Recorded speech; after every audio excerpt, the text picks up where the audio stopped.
Praise the lord.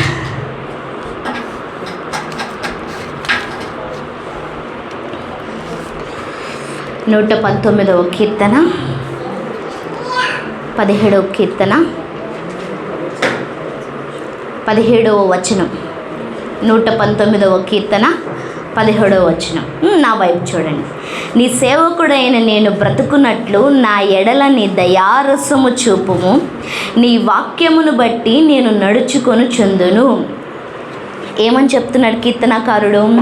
నీ సేవకుడైన నేను బ్రతుకున్నట్లు నా ఎడల నీ దయారసము చూపుము, నీ వాక్యమును బట్టి నేను నడుచుకొందును. ఎప్పుడైతే వాక్యాన్ని బట్టి మనము నడుచుకుంటామో అది మనకి ఆయుష్నిస్తుంది. ఎందుకు ఈ మాట చెప్తున్నానంటే, లూకా సువార్తలో సిమియోన్ అనే ఒక వ్యక్తిని మనం చూస్తాము. అయితే ఎందుకు బ్రతుకుతున్నావయ్యా నువ్వు అంటే, నాకు ఒక వాక్యము ప్రవచనం ఇవ్వబడింది, రక్షకుడిని చూచేంత వరకు నేను మరణాన్ని రుచి చూడను. ఆ వాక్యం ఆయన్ని బ్రతికించిందంట. ఏమో పరిస్థితులు ఎలా ఉన్నాయో తెలియదు కానీ వాక్యం మాత్రం ఏం చేస్తుంది?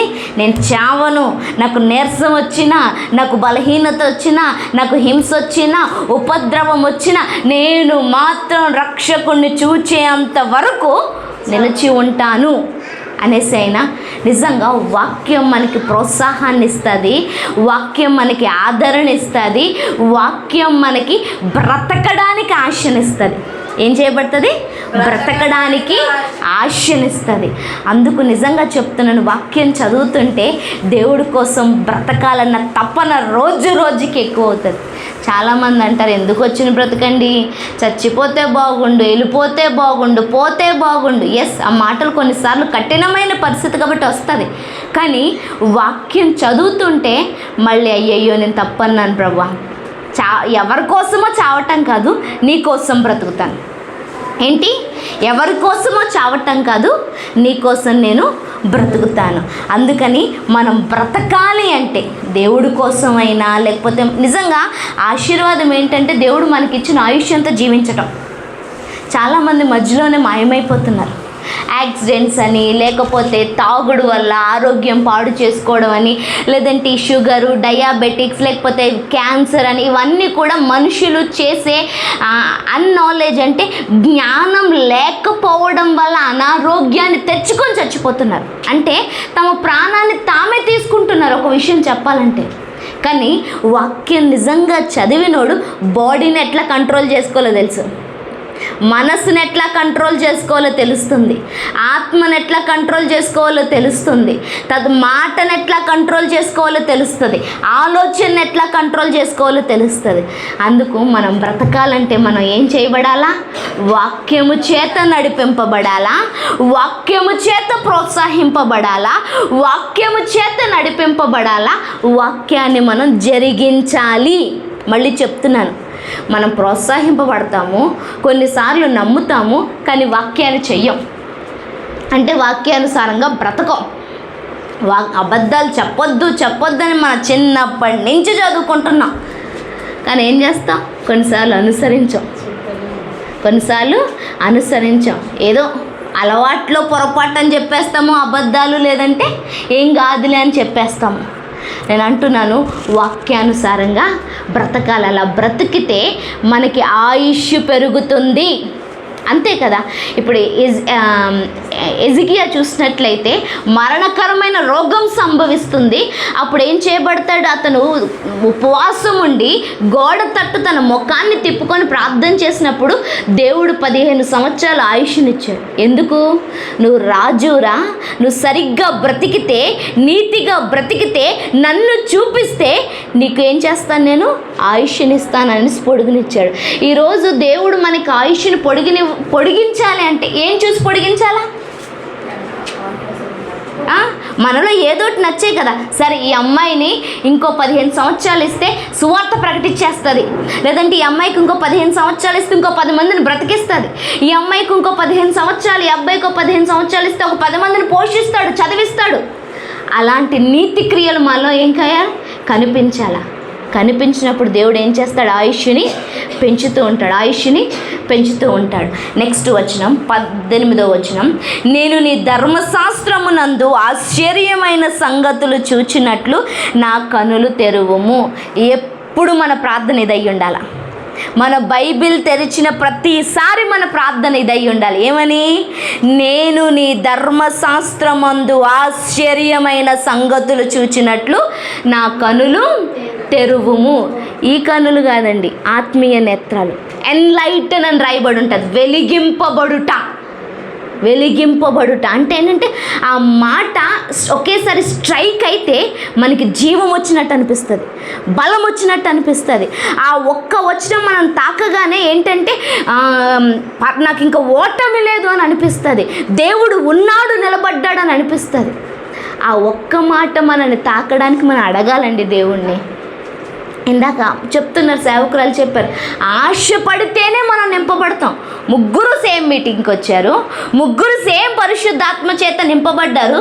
కానీ ఏంటి, ఒకళ్ళు ఆశతో నింపబడ్డారు, ఇంకొకళ్ళు ఆశతో పొంగి పొర్లుతున్నారు, ఇంకొకళ్ళు ఏంటి ఆశ లేకుండా తెప్పబడి ఉన్నారు. ఎంత పోసినా కానీ వేస్టే. ఈరోజు మన ఆశతో ఉండాలా. ఎట్లా ఉండాలా? ఆశతో ఉండాలా. ఎప్పుడైతే ఆశతో బైబిల్ దగ్గరకు వస్తామో, ఆశతో వాక్యాన్ని చదువుతామో, నిజంగా అంటున్నా, ఒక్కొక్క వాక్యం కూడా నీకు రత్నం దొరికినట్టే, ఒక్కొక్క వాక్యం కూడా నీకు వజ్రం దొరికినట్టే, ఒక్కొక్క వాక్యం నీకు ఆయుధం దొరికినట్టే. ఈ అంత్యకాలంలో వస్తున్న శత్రువుని నువ్వు నేను ఆపాలి అంటే ప్రార్థన. ఏ ప్రార్థన? వాక్యాన్ని ఎత్తిపట్టి చేసే ప్రార్థన. అంటే ఇప్పుడు నీ చేతిలో ఆయుధం ఏంటి? వాక్యం. ఏంటి నీ చేతిలో ఏంటి? అంటే ఏంటంటే నువ్వు గన్ను, వాక్యం నీ నోట్లోంచి వచ్చే బుల్లెట్. అగైన్ మళ్ళీ నేను రిపీట్ చేస్తాను. నువ్వు ఒక గన్ను, వాక్యం నీ నోట్లోంచి వచ్చే ఒక బుల్లెట్.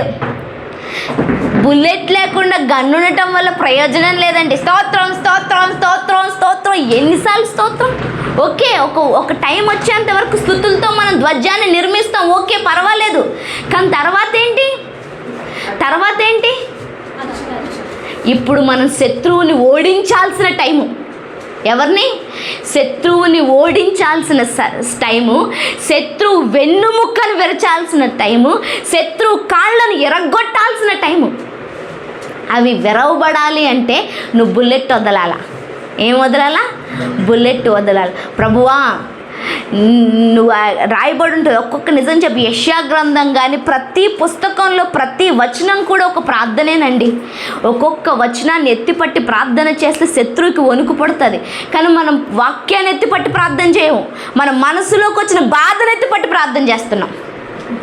మళ్ళీ చెప్తున్నాను, వాక్యాన్ని ఎత్తిపట్టి ప్రార్థన చేయట్లేదు, మన మనసులో ఉన్న బాధను ఎత్తిపట్టి ప్రార్థన చేస్తున్నా. నీ సరిహద్దులలో కానీ నీ దేశములో కానీ పాడు కానీ నాశనము కానీ లేదు అని అన్నావు ప్రభువా. నా దేశంలో నాశనం వద్దు ప్రభువా, నా దేశంలో పాడు వద్దు ప్రభువా అని వాక్యాన్ని ఎత్తిపట్టి ప్రార్థన చేయి. తప్పకుండా మన దేశంలో ఒకరోజు పాడు నాశనం లేకుండా ఉంటుంది. ఇదిగో కట్టిక చీకటి జనము మీద కమ్ముచున్నది, భూమి అంతా చీకటి కమ్ముచున్నది, అయినను నీ మీద యెహోవా మహిమ ఉదయించిన. లార్డ్ సంఘం పైన నీ మహిమను కుమ్మరించు, సంఘం పైన నీ మహిమను కుమ్మరించు అని ప్రకటిస్తే, అని వాక్యాన్ని ఎత్తి ప్రార్థన చేస్తే దేవుడు ఆ యొక్క అద్భుతాన్ని మన పైన దేవుడు ఉదయిస్తారు. జనములు నీ వెలుగునకు వచ్చేది, రాజులు నీ ఉదయకాంతికి త్వరపడి లార్డ్ రాజ్యుల్ని తీసుకురండి. అధికారులు మనం ఎప్పుడు కూడా పేదవారికి సువార్త ప్రకటించమన్నాడు, ధనికులను వదిలేమన్నాడు దేవుడు. దేశం బాగుపడాలంటే పేదలు మాత్రమే కాదు, రాజకీయ నాయకులు కూడా పట్టుబడాల, రాజులు కూడా పట్టుబడాల, ఐఏఎస్ ఆఫీసర్స్ పట్టుబడాల, లాయర్స్ పట్టబడాల, అడ్వకేట్స్ పట్టబడాల, జడ్జెస్ పట్టబడాల, డాక్టర్స్ పట్టబడాల, ఇంజనీర్స్ పట్టబడాల, కలెక్టర్స్ రావాలి చర్చికి. అట్లాంటి వాళ్ళు రావాలంటే స్తోత్రం అంటే అయిపోదు. వాక్యాన్ని ఎత్తిపట్టి ప్రార్థన చేయాలి. వాక్యాన్ని ఎత్తిపట్టి ప్రార్థన చేస్తే మనలోంచి బుల్లెట్ వెళ్తుంది కదా, ఈ బుల్లెట్నంట దేవదూత పట్టుకొని దుష్టుని టప కాల్చేస్తుందంట. మనలోంచి వచ్చిన బుల్లెట్ దుష్టుని టపా టపా కాల్ చేస్తే ఐఏఎస్ ఆఫీసర్స్ని, డాక్టర్స్ని, లాయర్స్ని, ఇంజనీర్స్ని, పోలీసెస్ని ఏ దురాత్మ పట్టేసుకుందో వాళ్ళు వదిలేస్తుంది. అప్పుడు ఆటోమేటిక్గా నువ్వు నేను పిలవకుండానే వచ్చి కూర్చుంటారు ఇక్కడ ఐఏఎస్ ఆఫీసర్స్, పోలీస్ ఆఫీసర్స్. మళ్ళీ చెప్తున్నాను, మన దేశంలో చాలా సంస్థలు ఉన్నాయి. ఇప్పుడు గత కొన్ని ఒక నెల నుంచే మనం చూస్తున్నాం, న్యాయ వ్యవస్థ పనిచేయట్లేదు, పోలీస్ వ్యవస్థ పనిచేయట్లేదు, సరిగ్గా జస్టిస్ ఇవ్వట్లేదు. ఎంతో బాధపడితే అయిపోతుందా? ఆ నీతిగా పని చెయ్యాలి అంటే వాక్యాన్ని ఎత్తిపట్టి ప్రార్థన చేయాలి. అందుకని ఈరోజు నుంచి ఒక బుక్ కూడా మెయింటైన్ చేయండి దయచేసి. పెద్ద కష్టం అని అనుకోవద్దు. ఏంటి, కొన్ని ప్రేయర్ పాయింట్స్ ఉంటాయి. జనములు నీ వెలుగునకు, రాజులు నీ ఉదయకాంతికి వచ్చేదరు అన్న ప్రేయర్ పాయింట్. అది అధికారుల గురించి రాయబడింది కాబట్టి దాన్ని అండర్లైన్ చేసుకొని రాసుకొని దాన్నే 10 సార్లు ప్రార్థన చేయండి. ఇలాంటివి ప్రార్థన చేస్తే గొప్ప కార్యాలు జరుగుతాయి, గొప్ప మార్పులు జరుగుతాయి. రెండోది, త్వరగా జరుగుతుంది. ఇంకో ఈజీ పాయింట్ చెప్పనా, నీ ప్రార్థనకి జవాబు తొందరగా రావాలంటే వాక్యాన్ని ఎత్తిపట్టి ప్రార్థన చేయి. నీ ప్రార్థనకి జవాబు తొందరగా రావాలంటే వాక్యాన్ని ఎత్తిపట్టి ప్రార్థన చేయడం. భారతదేశం తొందరగా మారాలి అంటే, ఈ ప్రపంచ దేశాలు తొందరగా మారాలి అంటే వాక్యాన్ని ఎత్తిపట్టి ప్రార్థన చేస్తేనే తొందరగా ఫలితం మనం చూడబోతున్నాం. అందుకని మనం వాక్యాన్ని ఓపెన్ చేసిన ప్రతిసారి ఏం చేయాలా, ఆశ్చర్యమైన సంగతులు నేను చూచినట్లు నా కన్నులు తెరువు ప్రభువా, నాకు రెవల్యూషన్ ఇవ్వండి, ప్రత్యక్షతనివ్వండి అనేసి మనం ప్రార్థన చేయాలి. 19వ వచనం, నేను భూమి మీద పరదేశినై ఉన్నాను, నీ ఆజ్ఞలను నాకు మరుగు చేయకుము. ఆయనకు అర్థమైపోయింది కీర్తనకారుడికి, నేను ఇక్కడేమి ఏళ్ల తరబడి ఉండిపోను, ఎప్పుడుకో అప్పుడు నేను వెళ్ళిపోవాల్సిందే. ఈలోపు నేను నీ ఆజ్ఞలను, నీ సత్యాలను, నీ మాటలను మరిచిపోకుండా జ్ఞాపక శక్తిని ఇమ్మని అడుగుతున్నాడు. మనం ఏ విషయంలో అడుగుతాం? చదువు విషయంలో అడుగుతాం జ్ఞాపక శక్తిని దయచేయమని. లేదంటే ఇంకేదైనా చిన్న చిన్న విషయాలు, లేకపోతే ఎగ్జామ్స్ విషయంలోనంట, లేకపోతే డబ్బు విషయంలో, లేకపోతే కొన్ని ఇంపార్టెంట్ విషయాల్లో అడుగుతాం. ఏమని? మర్చిపోతున్నాను అయ్యా జ్ఞాపక శక్తిని. ఎప్పుడన్నా అడిగావా ప్రభువా వాక్యాన్ని మర్చిపోతున్నాను జ్ఞాపక శక్తిని ఇమ్మని? కీర్తనకారుడు అది ప్రార్థన చేస్తున్నాడు.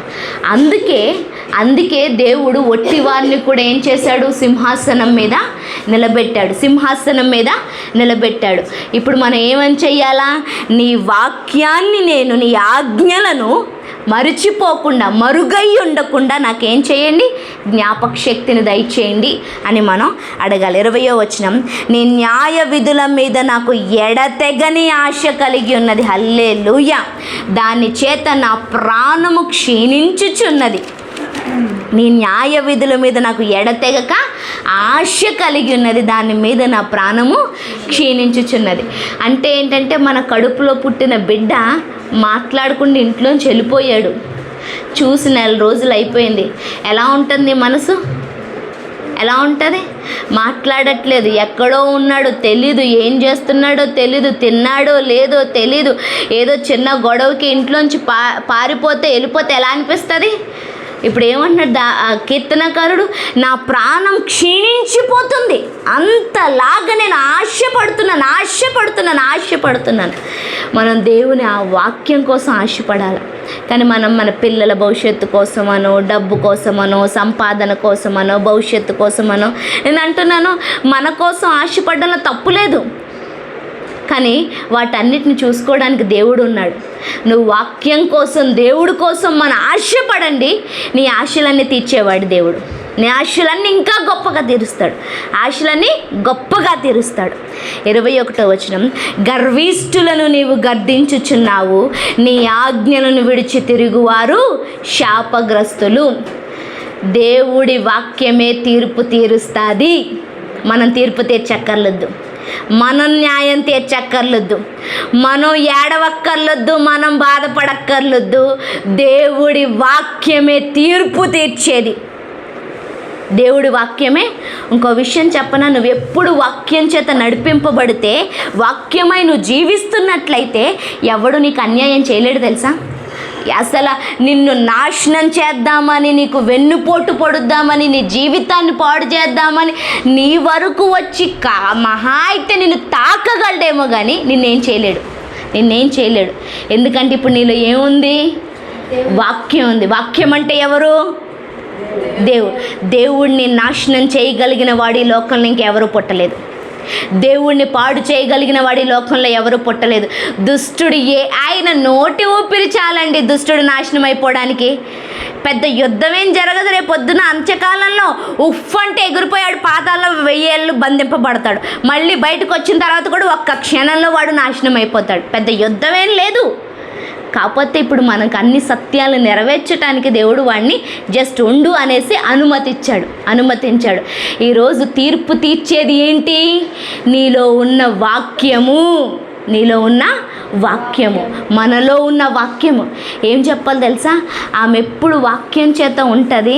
ఆమె నీతిగా జీవిస్తుంది, ఆమె యథార్థంగా జీవిస్తుంది, ఆయన న్యాయంగా జీవిస్తున్నాడు. ఆయనలాగా బ్రతకరా, ఆమెలాగా బ్రతకరా అని చెప్పాలా. ఇంకో విషయం చెప్పనా, దేవుడు లోకానికి మనని మాదిరికరంగా పిలిచాడు. లోకానికి వెలుగయ్యున్నావు అంటే దానికి అర్థం ఏంటి? ప్రపంచమంతటికి నువ్వు వెలుగును చూపించాలి. అంటే ప్రపంచమంతటికి నువ్వు నీతిని చూపించాలి, న్యాయాన్ని చూపించాలి, యథార్థతను చూపించాలి. అసలు నిన్ను చూపించి పరిశుద్ధత అంటే అమ్మాయి అని చెప్పాలా, పరిశుద్ధత అంటే అబ్బాయి, ప్రార్థన అంటే అమ్మ అని చెప్పాలా. అలా ఎప్పుడు చెప్తారు? మనం వాక్యంతో నింపబడితే ఒకరోజు మనమే వాక్యంలా కనబడతాం. వాక్యంలాగా ఒకే రోజు అయిపోదండి, ప్రొసీజర్ అనమాట. అంతే కదా. పిల్లలు పుట్టిన వెంటనే నడిచేస్తారా? పిల్లలు పుట్టిన వెంటనే బిర్యానీ తినేస్తారా? టైం పడుతుందో లేదా? రోజు రోజుకి అంతేనా? రోజు రోజుకి అట్లాగే రోజు వాక్యంతో నింపబడుతూ పోషింపబడుతూ ధ్యానిస్తూ నడుచుకుంటే ఒక రోజు మనమే వాక్యంలా కనపడతాం. ఈరోజు దేవుడు ఆశ అదే. నువ్వే న్యాయంగా ఉండాలా, నువ్వే నీతిగా ఉండాలా, నువ్వే క్రీస్తు బిడ్డలాగా కనిపించాలని ఆయన ఆశపడుతున్నాడు. గర్విష్ఠులను నీవు గద్దించుచున్నావు, నీ విడిచి తిరుగువారు శాపగ్రస్తులు. నేను నీ శాసనములను అనుసరించుచున్నాను, నా మీదకి రాకుండా నిందను తిరస్కారమును తొలగింపుము. మన మీదకి నింద తిరస్కారం రాకుండా ఏది కాపాడుతుంది? వాక్యం. అంటే ఏంటంటే షెల్టర్ అని చెప్పొచ్చు. రెండోది ఏంటంటే కంచె. అంతే కదా. ఇప్పుడు ఆ చేనికి ఈ చేనికి మధ్య ఏం చేస్తారు? కంచేస్తారు. ఎందుకు? పక్కనోడు వచ్చి మనది కలిపేసుకోకూడదు అనేసి. రెండేది కంచె ఎందుకు వేస్తాడు? ఈ ఆవులు గేదెలు వచ్చి మన పొలంలో ఉన్న మన పంటని నాశనం చేయకూడదని. ఈరోజు వాక్యం ఏంటి? నీకు కంచెగా ఉంటుంది. దుష్టుడు నిన్ను తాకాలంటే ముందు కంచెను తాకాల. కంచెవరు? నీ యేసయ్య, నా యేసయ్య, నీ రాజు నా రాజు అయిన యేసయ్యను తాకాలి అంటే ఏ దుష్టుడికి కూడా అంత శక్తి, అంత బలము లేదు. ఈరోజు యేసయ్య వాక్యము మన చుట్టూ ఏమై ఉంది? కంచె. మళ్ళీ చెప్తున్నాను, వాక్యం లేకుండా మనం ఉంటే కంచెలేని పొలం ఎవడైనా ఆక్రమించుకుంటాడు. ఏ గేదో ఆవో ఏదో వచ్చి మనం చేలో వేసిన పంట అంతటిని కూడా నాశనం చేస్తుంది. మన జీవితం నాశనం అయిపోవడానికి కారణం గేదో ఆవో అది కాదు, కంచె వేసుకోలేదు, మన సమస్య అది. కంచేయలేదు, మన సమస్య. ఈరోజు దేవుడు కంచెనేసుకోమని చెప్తున్నాడు. ఏం వేసుకోమని చెప్తున్నాడు? కంచెనేసుకోమని చెప్తున్నాడు. వాక్యం లేకుండా మనం బయటికి రాకూడదు, వాక్యం లేకుండా మన ప్రార్థన ఉండకూడదు. మళ్ళీ చెప్తున్నాను, ఇంతకు ముందు వరకు 2 గంటలు చేసావు, 3 కరెక్ట్ ప్రార్థన చేసావు, పర్వాలేదు, తప్పులేదు. కానీ ఇప్పుడు అప్గ్రేడ్ చేయి. ఇప్పుడు ఎల్కేజీలో ఏబిసిలు నేర్పిస్తారు, ఫస్ట్ క్లాస్లో ఏపీపీఎల్ఈ యాపిల్ అని పదాలు నేర్పిస్తారు. 10th క్లాస్లో కూడా అయ్యే నేర్పిస్తారా? ఇంత క్వశ్చన్లు నేర్పిస్తారు, అంతేనమ్మా. డిగ్రీలో ఏంటయా లోకం ఎలా ఉందో ఆ జ్ఞానం నేర్పిస్తారు. ఆ జ్ఞానం నేర్పిస్తారు.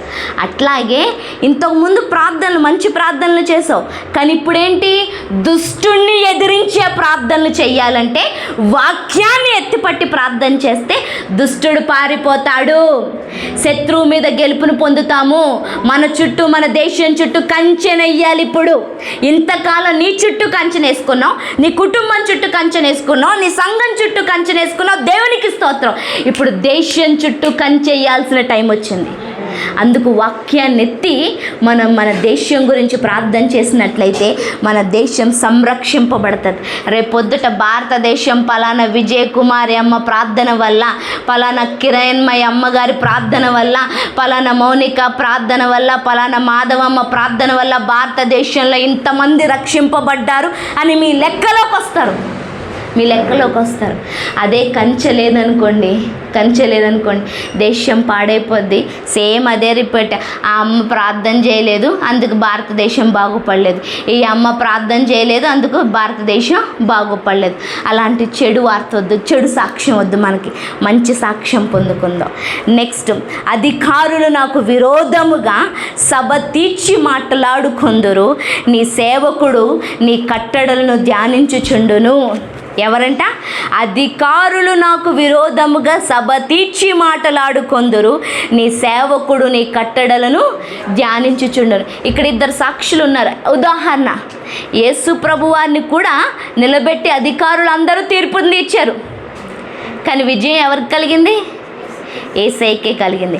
అపోజిట్ పౌలును కూడా యెరూషలేములో నిలబెట్టారు, రోమాలో నిలబెట్టారు, అధికారులు అందరూ తీర్పుని తెచ్చారు, కానీ ఎవరైనా ఏమైనా చేయగలిగారా అపోజిట్ పౌల్ని? మహా అయితే ఆయన శరీరాన్ని ఆపారు, కానీ వాక్యాన్ని ఆపగలిగారా? ఆయన అంటున్న సాక్ష్యం అదే, సంఖ్యలు నా శరీరాన్ని ఆపగలవు కానీ వాక్యాన్ని ఆపలేవు. నేను చెప్తున్నాను, ఆయన బయట ఉన్న దానికన్నా జైల్లో ఉన్నప్పుడే గొప్ప సేవ చేశాడు. ఎన్ని పత్రికలు, ఆ ఎఫ్ఎస్సీలకు రాసిన పత్రిక, ఫిలిప్పీలకు రాసిన పత్రిక చదువుతుంటే గడగడలాడిపోతాయి. ఎందుకంటే మర్మాలు ఎవరికి కూడా అర్థం కాదు, అంత గొప్ప ప్రకటన. అదేంటి, చాలా సేవకులను బలపరిచాడు లోపలుండి. అందుకు అధికారులు కాదు, న్యాయ వ్యవస్థ కాదు, భారతదేశం అంతా వ్యతిరేకంగా మన మీదకి వచ్చినా కానీ మనం భయపడాల్సిన అవసరం లేదు. మనం ఆశ్రయిస్తుంది వాక్యాన్ని. ఈ అంచె దినాల్లో రోజు రోజుకి భయం పెరిగిపోతుంది. అందుకే నేను ఈ మాటలు చెప్తున్నాను, భయం పెరిగిపోతుంది. వాక్యాన్ని డోసు పెంచండి. నేను ఎప్పుడు ఒక మాట చెప్తాను, డాక్టర్ దగ్గరికి వెళ్తే జ్వరం వచ్చిందనేసి డోలో 650 వేసుకోమ్మా అని అడుగుతారు. ఎప్పుడు పొద్దుట ఒకటి, సాయంత్రం ఒకటి. జ్వరం ఇంకా తగ్గట్లేదు అనుకోండి, ఎక్కువ అవుతుంది అనుకోండి, రోజుకు 3 సార్లు వేసుకోమని చెప్తారు. ఇంకా తగ్గట్లేదు అనుకోండి, అప్పుడు దాన్ని ఇంజెక్షన్ కింద మార్చి ఇంట్రావైనస్ కింద లోపలికి పంపిస్తారు. అంటే దానికి అర్థం ఏంటి? తగ్గట్లేదు కాబట్టి డోసు పెంచుతున్నారు. మనం ఏం చేస్తున్నాం? శ్రమ ఎక్కువైతే డోసు తగ్గించేస్తున్నాం, ఉన్న ప్రార్థన ఆపేస్తున్నాం, ఉన్న సహవాసాన్ని ఆపేస్తున్నాము, ఇంకా చర్చలు వెళ్ళడం మానేస్తున్నాం, సువార్త మానేస్తున్నాం. రే తగ్గించటం కాదు, డోసు పెంచాలి. మనం ఏం చేయాలా? డోస్ పెంచాలా?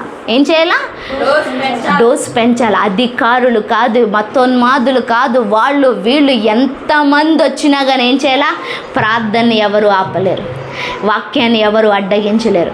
మనం వాక్యాన్ని ఎత్తిపట్టి ప్రార్థన చేస్తూ ఉంటే నిజంగా చెప్తున్న ఎట్లాంటి వాళ్ళైనా నిలబడాల్సిన వాళ్ళు, ఎట్లాంటి వాళ్ళైనా కానీ రక్షణ పొందుతారు. నెక్స్ట్ వచనంలోనికి వెళ్ళినట్లయితే, నీ శాసనములు నాకు సంతోషకరములు, అవి నాకు ఆలోచనకర్తలై ఉన్నవి. శాసనములు ఏంటంట?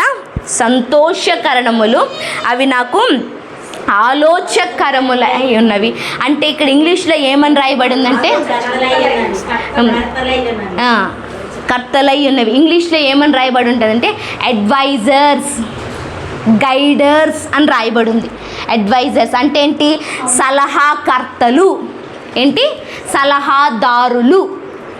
మనం బయటికి వెళ్ళాల్సిన అవసరం లేదు.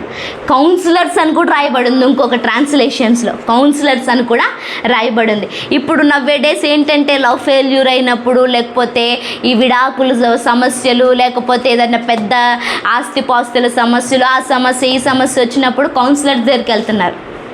అంతేకాకుండా సైకియాట్రిస్టుల దగ్గరికి వెళ్తున్నారు. ఎవరి దగ్గరికి? మరి తెలుగులో ఏమంటారో నాకు తెలియదు, కానీ మానసికంగా వైద్యం చేసే వాళ్ళ దగ్గరికి వెళ్తున్నారు. మాకు ఆలోచన చెప్పండి. మానసిక నిపుణులు, మాకు ఆలోచన చెప్పండి, మాకు అర్థం కావట్లేదు. ఇక్కడ వాక్యం ఏమంటుంది? ఐ యామ్ యువర్ కౌన్సిలర్, నేను నీ సలహాదారుణ్ణి, నేను నీకు ఆలోచన చెప్పేవాణ్ణి, నేను నీ మానసికంగా నిన్ను బాగు చేసేవాణ్ణి, నేను నీ వైద్యుణ్ణి, నేను నీకు సంతోషాన్ని ఇచ్చేవాణ్ణి అని వాక్యం చెప్తుంది. ఇంకో విషయం చెప్పనా? వాక్యం చదివేవాడు అనారోగ్యంగా ఎక్కువ కాలం ఉండలేడు. యూనివర్సల్ ట్రూత్ ఇది. వాక్యం చదివేవాడు, నిత్యం చదివేవాడు, అప్పుడప్పుడు కాదు, నిత్యం వాక్యం చదివి వాక్యానుసారంగా బ్రతికేవాడు అనారోగ్యంగా ఎక్కువ కాలం ఉండలేడు. రోగం ఎక్కువ కాలం ఉండలేదండి. యేసయ్య ఉంటే రోగం ఎందుకు ఉంటుంది? యేసయ్య లేడు కాబట్టి అక్కడ రోగం ఉంది. యేసయ్య లేడు కాబట్టి రోగం ఉంది. బీపీ ఎందుకు పెరుగుతుంది? షుగర్ ఎందుకు పెరుగుతుంది? నా వాక్యాన్ని మన నరాల్లో మనం జీర్ణించుకొని వాక్యానుసారంగా మనం ముందుకు వెళ్తూ ఉంటే మనకు ఆలోచన దయచేస్తాడు, మనకు బలాన్ని దయచేస్తాడు, అడ్వైజ్ని ఇస్తాడు. Adviser, he is our best counsellor. ఒక విషయం దేవుడి ముందు పెట్టి అడగండి, దేవుడు జవాబు చెప్పేంత వరకు ఆగండి. అది మీరు చేస్తే విజయం పొందుకుంటారు. అదే ఒక గొప్ప కౌన్సిలర్ దగ్గరికి వెళ్ళి అడ్వైజ్ అడగండి, 10,000 అడుగుతాడు, 10,000 గట్టేసి వచ్చిన తర్వాత అది నెరవేరుతుందని లేదు, గ్యారంటీ. కానీ యేసయ్య చెప్పిన తర్వాత నువ్వు ఎన్నడూ ఓడిపోవు. యేసయ్య చెప్పిన తర్వాత నేను ఎన్నడూ కూడా ఓడిపోము.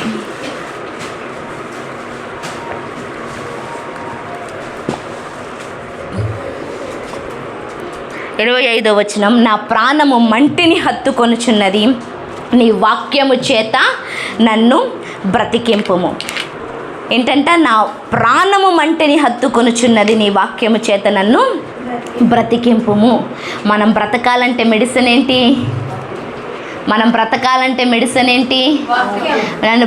కీర్తనకారుడు చాలా రాస్తాడు ఈ విషయాల్లో. ప్రభువా, నన్ను సౌలు తరుముతున్నాడు. ఆ సౌలు విషయం పక్కన పెట్టు, తన కొడుకే తరుముతుంటే ప్రాణం నిజంగా పోయినట్టే. అబ్షలోము తరుముతుంటే ఇంకా తన జీవితానికి విలువ లేదు.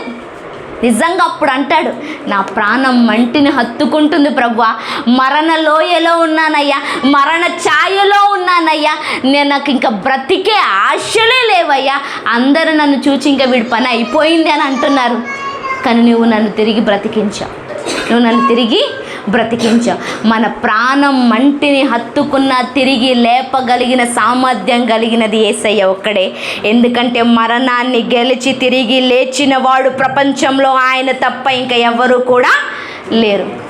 అందరికీ మనకి ఉన్న తేడా ఏంటి తెలుసా? అందరూ అందరి విషయం పక్కన పెట్టండి, మన దేవుడు విషయం చూసినట్లయితే ఆయన తిరిగి లెగిచిన వాడు, మరణమును గెలిచి తిరిగి లేచిన వాడు చెప్పు సంగతులేవనగా అని ప్రకటన గ్రంథం 2వ అధ్యాయంలో ఆయన స్మర్మ సంఘంతో మాట్లాడుతున్నాడు. మరణాన్ని గెలిచి లేచిన వాడు చెప్పు సంగతులు. ఈరోజు మనం ఆరాధిస్తుంది మరణాన్ని. ఎందుకు ఆరాధిస్తుంది తెలుసా? రేపొద్దుట మనము కూడా మరణాన్ని గెలవబోతున్నాము. ఈ నిరీక్షణ మనకుంది, ఈ ధైర్యం మనకుంది. అందుకు మన ప్రాణం మంటిని హత్తుకుంటే మనల్ని లేపేదేంటి? వాక్యము. వాక్యము. అందుకు ఎప్పుడు కూడా వాక్యం చేత నింపబడితే నిజంగా మనం లేపబడతాము. రెండోది, అనేక మందిని మనం లేపుతాము. అపోస్తల కార్యం 3వ అధ్యాయంలో చూసినట్లయితే కుంటివాడు పుట్టుకతోటే కుంటివాడు ఎక్కడ శృంగారం అనే దేవాలయం దగ్గర అడుక్కుంటూ ఉంటే ఆ పేతురు యోహాను సరే వీడికి ₹1 ఇద్దాం, ₹2 ఇద్దామని అని అనుకోలే. వీడు జీవం ఆగిపోయింది అంటే ఆత్మీయలో చచ్చిపోయి ఉన్నాడు. ఇట్లాంటి వాడిని బ్రతికించాలని నేను కలిగి ఉన్న జీవాన్నే ఇస్తున్నాను, యేసు నామంలో లెగమంటే ఏం చేశాడు? తిరిగి బ్రతుకొచ్చింది. ఆ లోపలికి ఆ స్తుతిస్తూ లోపలికి వస్తుంటే అందరూ అనుకున్నాడంటే వాడు కాదురా, ఇందాక నేను ₹1 వేసాను వాడు కాదు, ఇందాక నేను ₹10 వేసాను రోజు వాడికేస్తాను వాడు కాదురా, వాడు ఎట్లా నడుస్తాడు, నా చిన్నప్పటి నుంచి చూస్తున్నానని ఇంకొకడు అంటున్నాడు. లేదురా వాడేరా. వాడంటున్నాడు, నేనే, నిన్న ₹1 వేసింది నాకే, మొన్న ₹1 వేసింది నాకే, నిన్న మొన్న అడుక్కున్న వాడిని, కానీ ఈరోజు నేను అడుక్కునేవాడిని కాదు. ఈరోజు నూతన జీవన జీవితంలోనికి వచ్చింది. అది యేసయ్య నామం. యేసయ్య నామం. ఈరోజు యేసయ్య నామము వాక్యం మనకేమిస్తుంది? జీవాన్ని ఇస్తుంది, బ్రతుకునిస్తుంది, ఆశనిస్తుంది, నిరీక్షణ ఇస్తుంది. మనకే కాదమ్మా, మన చుట్టూ ఉన్న వాళ్ళందరికీ కూడా ఏమిస్తుంది? బ్రతుకునిస్తుంది. అలాగా మనం వాక్యంతో తేలియాడేవారిగా, మునిగి తేలేవారిగా, అంటే ఏంటి? మన చూపులో, మన మాటలో ఎట్లాగైతే స్పాంజ్ నీళ్ళలో ముంచి లేపితే ఏం గారుతుంది? నీళ్ళు గారుతుంది. నొక్కితే నీళ్ళు వస్తాయి, పిండితే ముట్టుకుంటే నీళ్ళే వస్తాయి. అట్లాగే మనల్ని ముట్టుకున్నా, తాకినా, ఆఖరికి మనల్ని తిట్టినా, మనల్ని దూషించినా, మనల్ని కలహం పడినా మనలోంచి ఏం రావాలా? వాక్యం రావాలా. అంటే యేసయ్య కనిపించాలా. అలా ఉంటే నిజంగా మన యేసయ్య బిడ్డలాగా రూపంలోనికి మారుతున్నట్టు. అలా దేవుడు మనం నడిపించునుగాక. ఆమేన్. అని తగ్గొచ్చి మనం ఎవరో ఒకళ్ళు వచ్చి చిన్న ప్రార్థన చేయండి.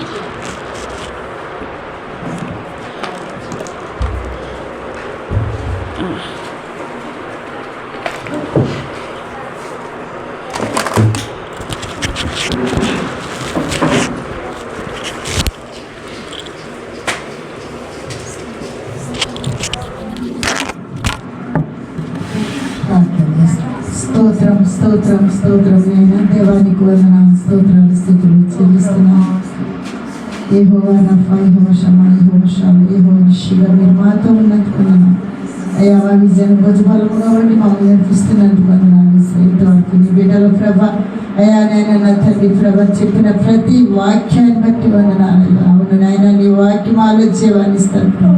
నీ వాక్యం మమ్మల్ని జీవింపజేస్తుంది ప్రభ. నీ వాక్యం మాలో ఉంటే ప్రభ మమ్మల్ని బ్రతకనిస్తుంది ప్రభ. నీ వాక్యము బలమైనది, శక్తి కలది నా ప్రభ. అయ్యా నాయన నీకు వందనాలు. నీ వాక్యము ఖడ్గము నాయన నా తండ్రి. అయ్యా నాయన నా తండ్రి, రెండంచుల వాడైన ఖడ్గము వంటిది నా ప్రభ. అయ్యా వాక్యమైన దేవానికి స్తోత్రములు. నాతో మాతో మీరు మాట్లాడినందుకు వందనాలు ప్రభ. అయ్యా ఉదయకాలం, సాయంకాల సమయం కూడా ప్రభ అయ్యా నాతో మాతో మీరు మాట్లాడి ఉన్నారు. సూటిగా బాగుంటుగా మీరు మాట్లాడినందుకు వందనాలు యేసయ్యా. అయ్యా నా తండ్రి ప్రభ, మరి నాయన నీ బిడ్డను నిలబెట్టి అయ్యా వాడుకున్న విధానాన్ని బట్టి నీకు వందనాలు చెల్లిస్తున్నాను. నా వాక్యం మా జీవితాన్ని ఫలించి ప్రభ అయ్యా ఫలభరితమైన జీవితాన్ని జీవిస్తూ మీ సాక్షిగా లేవనెత్తమని 10 రోజులు కూడా ప్రభా నాయన బిడ్డలిద్దరినీ నిండైన పొదుపు పాత్రగా నింపి ఆ అభిషేకమాల్లో వచ్చినట్టు మేము నింపబడినట్లు కార్యములు జరిగించమని అయా అర్హమైన పాత్రగా, ఘనమైన పాత్రగా, ఆయా యజమాని వాడుకునే పాత్రగా, పొందుగా పోగే పాత్రలుగా నన్ను మమ్మల్ని చేయమని మీ కృపాస్తాన్ని అప్పగించుకుంటూ యేసు నామములో అడిగి పెట్టుకుంటున్నాము పరమ తండ్రి.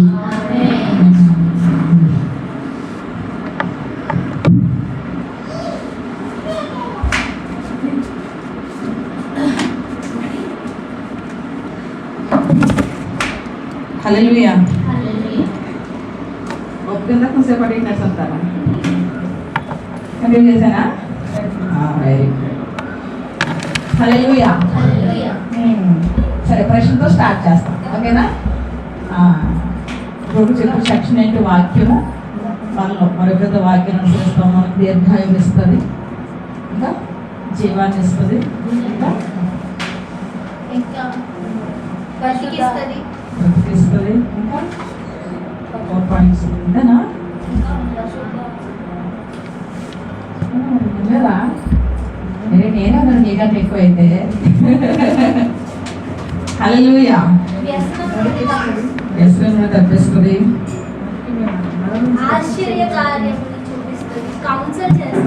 వావ్ కౌన్సిల్ చేస్తుంది, ఆశ్చర్యమైన కార్యం చేస్తుంది కదా. మరణం తప్పిస్తుంది, అవమానం తప్పిస్తుంది, ఘనత తప్పిస్తుంది కదా. చాలా విషయాలు వాక్యం వల్ల వచ్చినటువంటి ఉపయోగాలు ఏంటి అనేది మనం విన్నాం. సో వాక్యానికి ప్రార్థన యాడ్ చేస్తే అలా ఉంటుంది కదా. ఖడ్గం ఉంది మన దగ్గర, పని చెప్పాలి. ఖడ్గం అంటే ఏంటి, దాని ఉపయోగాలు ఏంటి నేర్చుకున్నాం అవునా. ఖడ్గం మన దగ్గర ఉంటే చూసిన వాళ్ళ ముందు భయపడతారు. ఉపయోగించుకోవడం తర్వాత సంగతి. చేతిలో కత్తిని చూడగానే ఒక దొంగతనం చేసేవాడు వెళ్తాను అనుకోండి, మన చేతిలో కత్తి ఉంది అనుకోండి, నీకు ఉపయోగించడం వచ్చినా రాకపోయినా ఫస్ట్ కత్తిని చూసి అమ్మ చేతిలో కత్తి ఉంది అని కొంత జాగ్రత్త పడతాడు. ఆ కత్తిని ముందు ఆ చేతిలో తీసేసుకోవాలి ఫస్ట్, తర్వాత దొంగతనం చేయాలి కదా. కదా. సో కత్తి మన చేతిలో దాన్ని ఎలా ఉపయోగించాలి, ఉపయోగించిన తెలిసినటువంటి ఆయుధం ఏంటంటే, కత్తికి ఉన్నటువంటి పదులు ఏంటంటే ప్రార్థన. సరేనా? ప్రార్థన మనం చాలా రకాలుగా చేస్తాం కదా. ప్రార్థన ఎన్ని రకాలుగా చేస్తారు. ఒక్కొక్క పాయింట్ చెప్పేసేయండి. ప్రార్థన అంటే ఏంటి? ఇక్కడ స్టార్ట్ చేద్దాం. ప్రార్థన అంటే ఏంటి? సింపుల్, ఏమొస్తుందని చెప్పేసాను. ప్రార్థన అంటే ఏంటి? దేవునికి మొరపెట్టడం. నువ్వు నాన్న? దేవుని కోరికలు అడగడం. నువ్వు నాన్న? దేవునికి బాధలు చెప్పుకోవడం. దేవునితో మాట్లాడటం, ఆయనతో సహవాసం చేయడం. దేవునితో మాట్లాడడం, ఆయనతో సహవాసం చేయడం. మీరా సేమా చెప్పండి ఏంటది? దేవునితో మాట్లాడాలి, దేవుడితో సహవాసం కలిగి ఉండాలి. నిత్యము ఆయనతో మనము మాట్లాడుతూ, తండ్రి ఒక బిడ్డ తండ్రితో ఎట్లా మాట్లాడుతుంటారు. నిత్యం ఆయనతో సహవాసం చేయాలంటే ప్రార్థన ఒక దారి, ఒక ఆయుధం. మీరండి చెప్పాలి. నోట్లు చెప్తేనే బయట పనిచేసి సేమే చెప్పండి. విజ్ఞాపన చేయడం. ఏ విజ్ఞాపన చేస్తారు?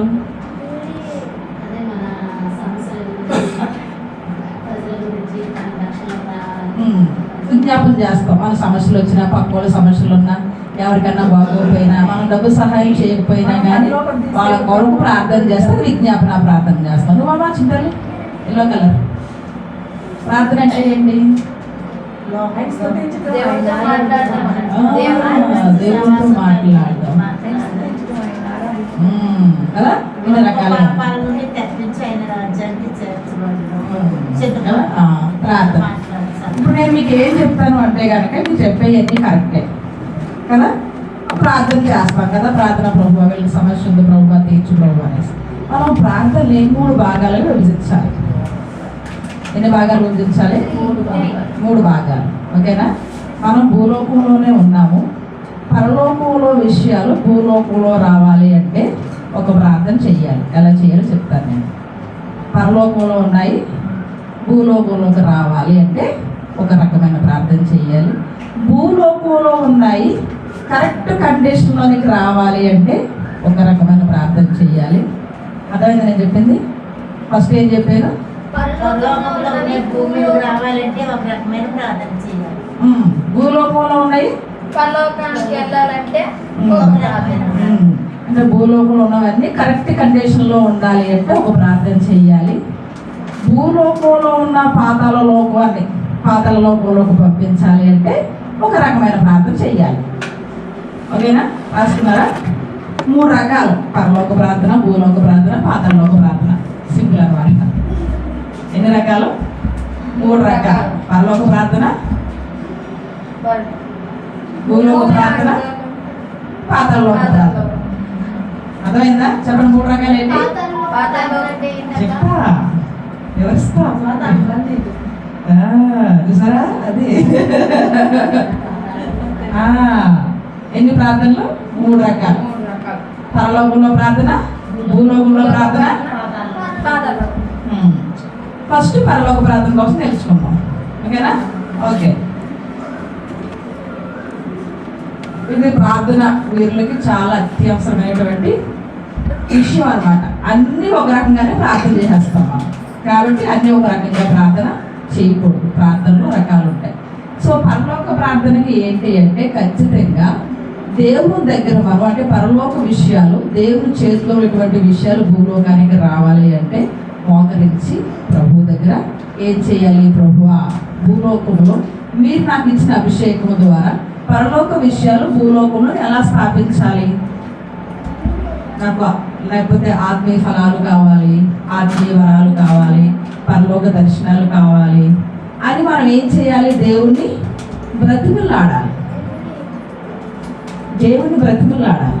పరలోక విషయాలు కానీ లేకపోతే పరలోకంలో ప్రభువుకు సంబంధించిన ఏ విషయమైనా సరే దేవుని దగ్గరికి వెళ్ళి సంభాషిస్తూ, దేవునితో మాట్లాడుతూ, దేవుని బ్రతిమలాడుతూ పరలోక విషయాలు భూలోకంలో స్థాపించాలి అంటే మోకాళ్ళ ప్రార్థన, చేతులు ఎత్తేటువంటి ప్రార్థన, ఇవి చాలా అవసరం. మనం మోకరించగలిగినప్పుడు ప్రభువా, నువ్వు పరలోకానికి రాజువు, ఈ రాజత్వం నాలోనికి వచ్చింది అంటే నేను ఖచ్చితంగా భూలోకంలో నీ వల్ల నేను నివసిస్తాను. అర్థమైందా? అంటే పరలోకంలో ఉన్నటువంటి దేవుని యొక్క రాజరికం మన భూలోకంలో స్థాపించాలి అంటే ఆయన దగ్గర ఏం చెయ్యాలి? ఆయన చెప్పిన మాటకు లోబడాలి. ఆయనకు వ్యతిరేకంగా ఉంటూ భూలోకంలో నువ్వేం చేయలేవు. అర్థమైందా మీకు? దేవునికి వ్యతిరేకంగా, నాకు వ్యతిరేకంగా ఉండి మీరేమీ చేయలేరు అంటాడు. నాకు వ్యతిరేకంగా ఏం చేస్తావు నువ్వు? చెయ్యి. ఏం చేస్తావు? ఏం చేస్తావు చెప్పండి. దేవుడికి వ్యతిరేకంగా ఉండి వెంట కూడా పీగిలు కట్టించలేరు కదా. కాబట్టి పరలోకంలో ఏదైనా భూలోకంలోనికి రావాలంటే మనకి వినయము, విధేయత, అది యేసు ప్రభువారు తను తగ్గించుకుని రిక్తికునిగా చేసుకుని తండ్రితో సమానంగా కూర్చున్నటువంటి భాగ్యాన్ని విడిచిపెట్టి భూలోకానికి ఆయన వచ్చారు. హల్లెలూయా.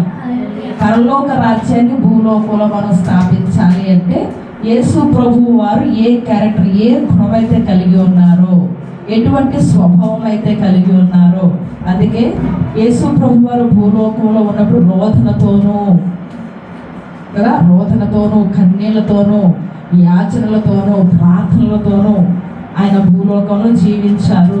మనం అనుకుంటాం 30 సంవత్సరాలు ఆయన ఏం చేశాడు అసలు, ఎందుకు హైడింగ్గా ఉన్నారంటే ఎబ్రిల్ రాసిన పత్రికలో క్లియర్గా రాసింది. అది రోదనతో, కన్నీళ్లతో, వేదనతో, ప్రభువా నేనేం చెయ్యాలి, నేను పరిశుద్ధాత్మ పుత్రుడు కదా, ఇప్పటి వరకు నేనేం చేయలేకపోయానే, 30 సంవత్సరాలు వచ్చేసి నాకు వాక్య పరిపూర్ణతలోకి వచ్చాను, పరిశుద్ధాత్మతో పొందుతాను, కానీ ఏమీ చేయలేకపోతున్నాను. నేను చెయ్యాలి అంటే నిన్ను చూడాలి, నేను చెయ్యాలంటే నిన్ను వినాలి, నేను చెయ్యాలంటే నేను చేస్తున్న ప్రతి స్టెప్ కూడా నేను చూస్తూ చెయ్యాలి అని దేవుడు ప్రతిరోజు రాత్రి బ్రతిమలాడుకునేవాడు. యాచన అంటే ఏంటి? రోదన అంటే ఏంటి? కన్నీళ్ళు అంటే ఏంటి? కొంతమంది చూడండి, బెడ్ మీద పడుకుంటారు, బయటికి సౌండ్ రాదు, నీళ్ళు కారిపోతా ఉంటాయి. ఇట్లా అనుభవించారా బాధ? ఎవ్వరికి పక్కలకి వినిపిస్తుంది. బెడ్ మీద వేసేస్తారంటే ఇంకా అలా కారణమే ఉంటాయి. ఒకసారి దుఃఖం ఉంటుంది, ఏదన్నా మాట బయటికి రావాలి అంటే గొంతులో పట్టేస్తుంది. వచ్చింది అది యేసు ప్రభు వారు పరలోక రాజ్యాన్ని భూలోకంలో స్థాపించడానికి అనుభవించిన అనుభవాలు అనమాట. హల్లెలూయా. సో అటువంటి విషయాలు మనం ఎలా ఉండాలి? దేవుడే సమస్తం చేయగలడు, ఆయన లేకుండా నేనేమి చేయలేను. ప్రభువా నువ్వు నాతో రావాలి, నాతో ఉండాలి, నీవు ఇచ్చినవి నేను నీ వాక్య ప్రకారం నేను జీవించాలంటే నీ ఆత్మ సహాయం, అంటే నీ ఆత్మతోనే నడవగలగాలి. పరిశుద్ధాత్మ మనలోనే ఉన్నాడు, కానీ మనం ఆయనతో ఉండాలిగా. నాతోనే ఉన్నాడు, మీరందరూ నాతోనే ఉన్నారు, నేను కూడా మీతో ఉండాలిగా. ఒకే రూమ్లో ఉన్నా కానీ నేను మాట్లాడుతున్నాను, మీరు వింటున్నారు, అన్ని చెవులోకి వెళ్ళిపోయాయి. మీకు సడన్గా మీ మైండ్ టక్ అక్కడికి వెళ్ళిపోతుంది కదా. సౌకర్యం కూర్చున్నాను, పాప అక్కడానికి తిరుగుతుంది, టక్ బయటికి వెళ్ళానా? అదే ఎందుకంటే అయితే ఇక్కడ వింటూ వెళ్తూ ఉంటే అక్కడికి వెళ్ళారు, మళ్ళీ అది చూస్తూ మళ్ళీ అంటే మన మైండ్ మారుతూ వచ్చింది కదా. ఇలా ఇక్కడ ఉంటూనే మరి పరలోకంలో వ్యక్తి వ్యక్తితో సంభాషణ చెయ్యాలి అంటే, భూలోకంలో ఉన్న మనం పరలోకం నుంచి వచ్చిన వ్యక్తితో మనం స్నేహం చేయాలి అంటే, దీనికి మనం ఏం చెయ్యాలి? మోకరించి చేతులెత్తి ఉపవాసాలుండి దీని వరకు ప్రార్థన చెయ్యాలి. నేను పరిశుద్ధాత్మతో ఏకీభవించి చెయ్యాలి, వాక్యాన్ని పట్టించాలి. అది యేసు ప్రభు వారి యొక్క ప్రార్థన. కన్నీటితోటి, రోదనతోటి, వేదనతోటి, బాధతోటి. నాకు రోగం వచ్చిందని వేదన కాదు, భూలోకంలో అవమానపరుస్తున్న కన్నీళ్ళు కాదు, భూలోకానికి నా తండ్రి ఎందుకు పంపించాడు నన్ను, ఇంకా ఎందుకు ఆయన అప్పగించిన పని నేను చేయలేకపోతున్నాను, పరిశుద్ధాత్మతో జన్మించినటువంటి నేను ఇంకా ఎందుకు నా పని నేను కొనసాగించలేకపోతున్నాను. ఈ దుఃఖం మనలో ఏం చేయాలి? దేవుడు ఏర్పాటు చేసిన మార్గం తెరవబడేలా మనం ప్రార్థన చేయాలి, రోధించాలి. రోదనాశ్రీ అంటే ఏంటి? శ్రీ అంటే సంఘం. రోదనాశ్రీ, ప్రభువా నీ పరలోక రాజ్యపు వాక్కు నేను వినాలి, నా సంఘం వినాలి. ఈ ప్రార్థన అదేవిధంగా ఎక్కడ అడగాలి?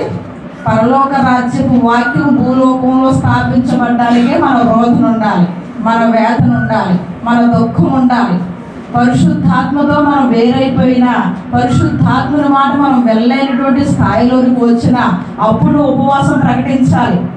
నీ కుటుంబానికి నువ్వు వేరయ్యి ఉపవాస దినాలు ప్రకటించుకుని యేసు ప్రభు వారు ఎలాగైతే 40 దినాల అరణ్య మార్గంలోనికి వెళ్ళారో పరిశుద్ధాత్మతో సహవాసము చేయడానికి ఉపవాసం అరణ్య మార్గానికి వెళ్ళాలి.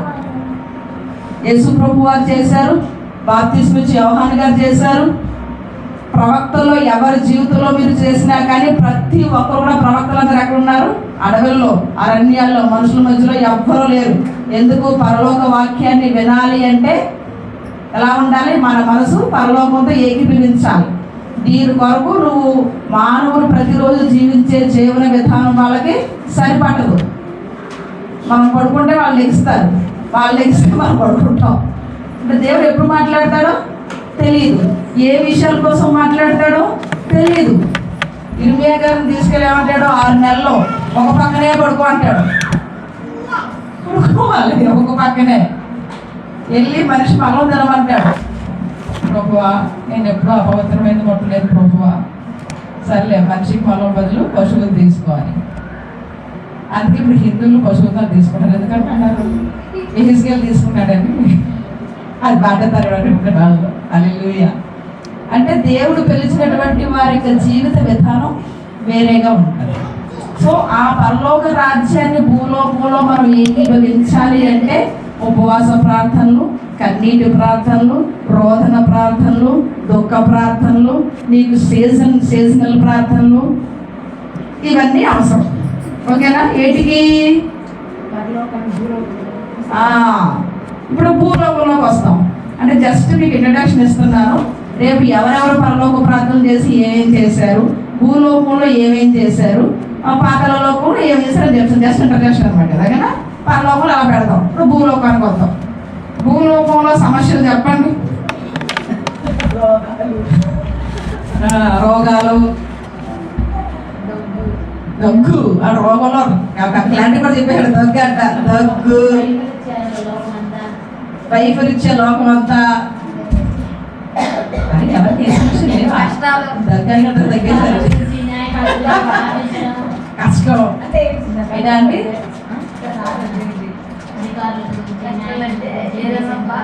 కష్టాలు అడుగుతున్నాను నేను. కష్టాలు ఏంటి? భూలోక కష్టాలు ఏంటి? భూలోకంలో మీకున్న కష్టాలు చెప్పండి. మీకు కష్టాలు లేవా? డబ్బు బాగా అన్ని కష్టాలు ఉన్నాయి. మీరు చెప్పండి, మీకే కష్టం ఉంది.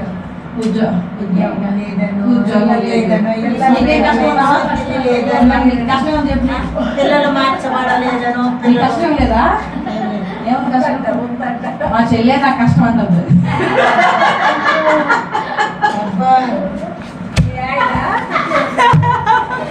మీ చెల్లె నీకు కష్టం, నీకు చెప్తా ఉంటుంది అర్థమాట.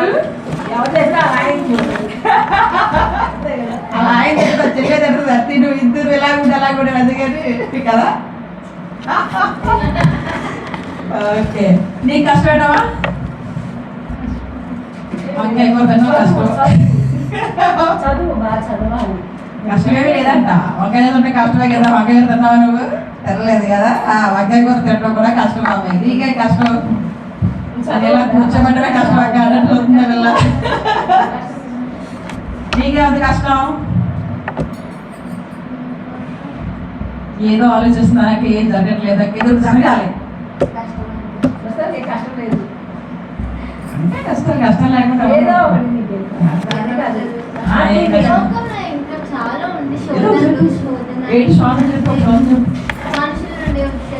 మనుషుల నుంచి వచ్చేటువంటి మాటలు, బాధలు కదా. సరే, వీళ్ళ కోసం అలా ప్రార్థన చేస్తారు. ఇప్పుడు ప్రగాఢ ప్రవీణ్ గారు చనిపోయారు కదా, దానికోసం అలా ప్రార్థన చేస్తారు. చెప్పండి. అలాంటిది నేను మా సేవకుడికి చదవకూడదు. క్రైస్తవ జరుగుతున్న హింసకాండ రద్దు చేయబడాలి. సత్య సువార్త ఫ్రీగా ప్రకటించే స్వేచ్ఛ మాకు దయచేయండి ప్రభు. వేసినామో ప్రార్థిస్తున్నాం. అవునా? మీరు ఎలాగ చేస్తారు, మేము చెప్తారా? ఆ కుటుంబానికి ఆదరణ వాళ్ళని దయచేయండి. వీటిలో సంఘ కాపరి లేకుండా సంగతి సరిసే నువ్వు ఉన్నావు కాబట్టి నిన్ను పెట్టుకుని సంఘం విస్తరింపబడాలి. మీరండి ఆయన గురించి అంటే అట్లా ఆయన గురించి అట్లా చేస్తారు. అవును, ప్రకటన ప్రవీణ్ గారి కోసం చేస్తామమ్మా. అనేకులు లేవనెత్తు ప్రభా. దేవుని కొరకు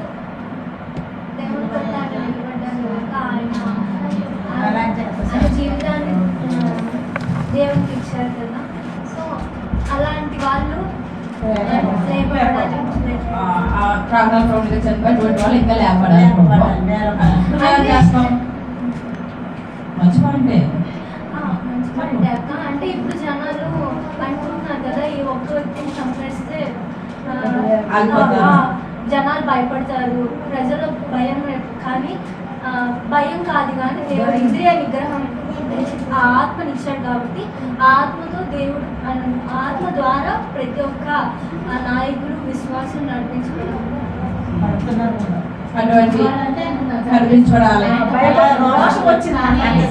ఎవరి ఛాన్స్ ఆదరణ మాట్లాడకూడదు, ఎవరికి ఇచ్చగానే మాట్లాడాలి. క్రమశిక్షణ తప్పుతున్నారు. ఎవరికి ఇచ్చినట్టు ఆ ఛాన్స్ ఉపయోగించుకొని మీ ఛాన్స్ అవి మీకు అసలు మీరు క్రమశిక్షణ తప్పటి మీ సంఘం కూడా అలాగే ఉంటాయి. కాబట్టి జాగ్రత్త. నువ్వురా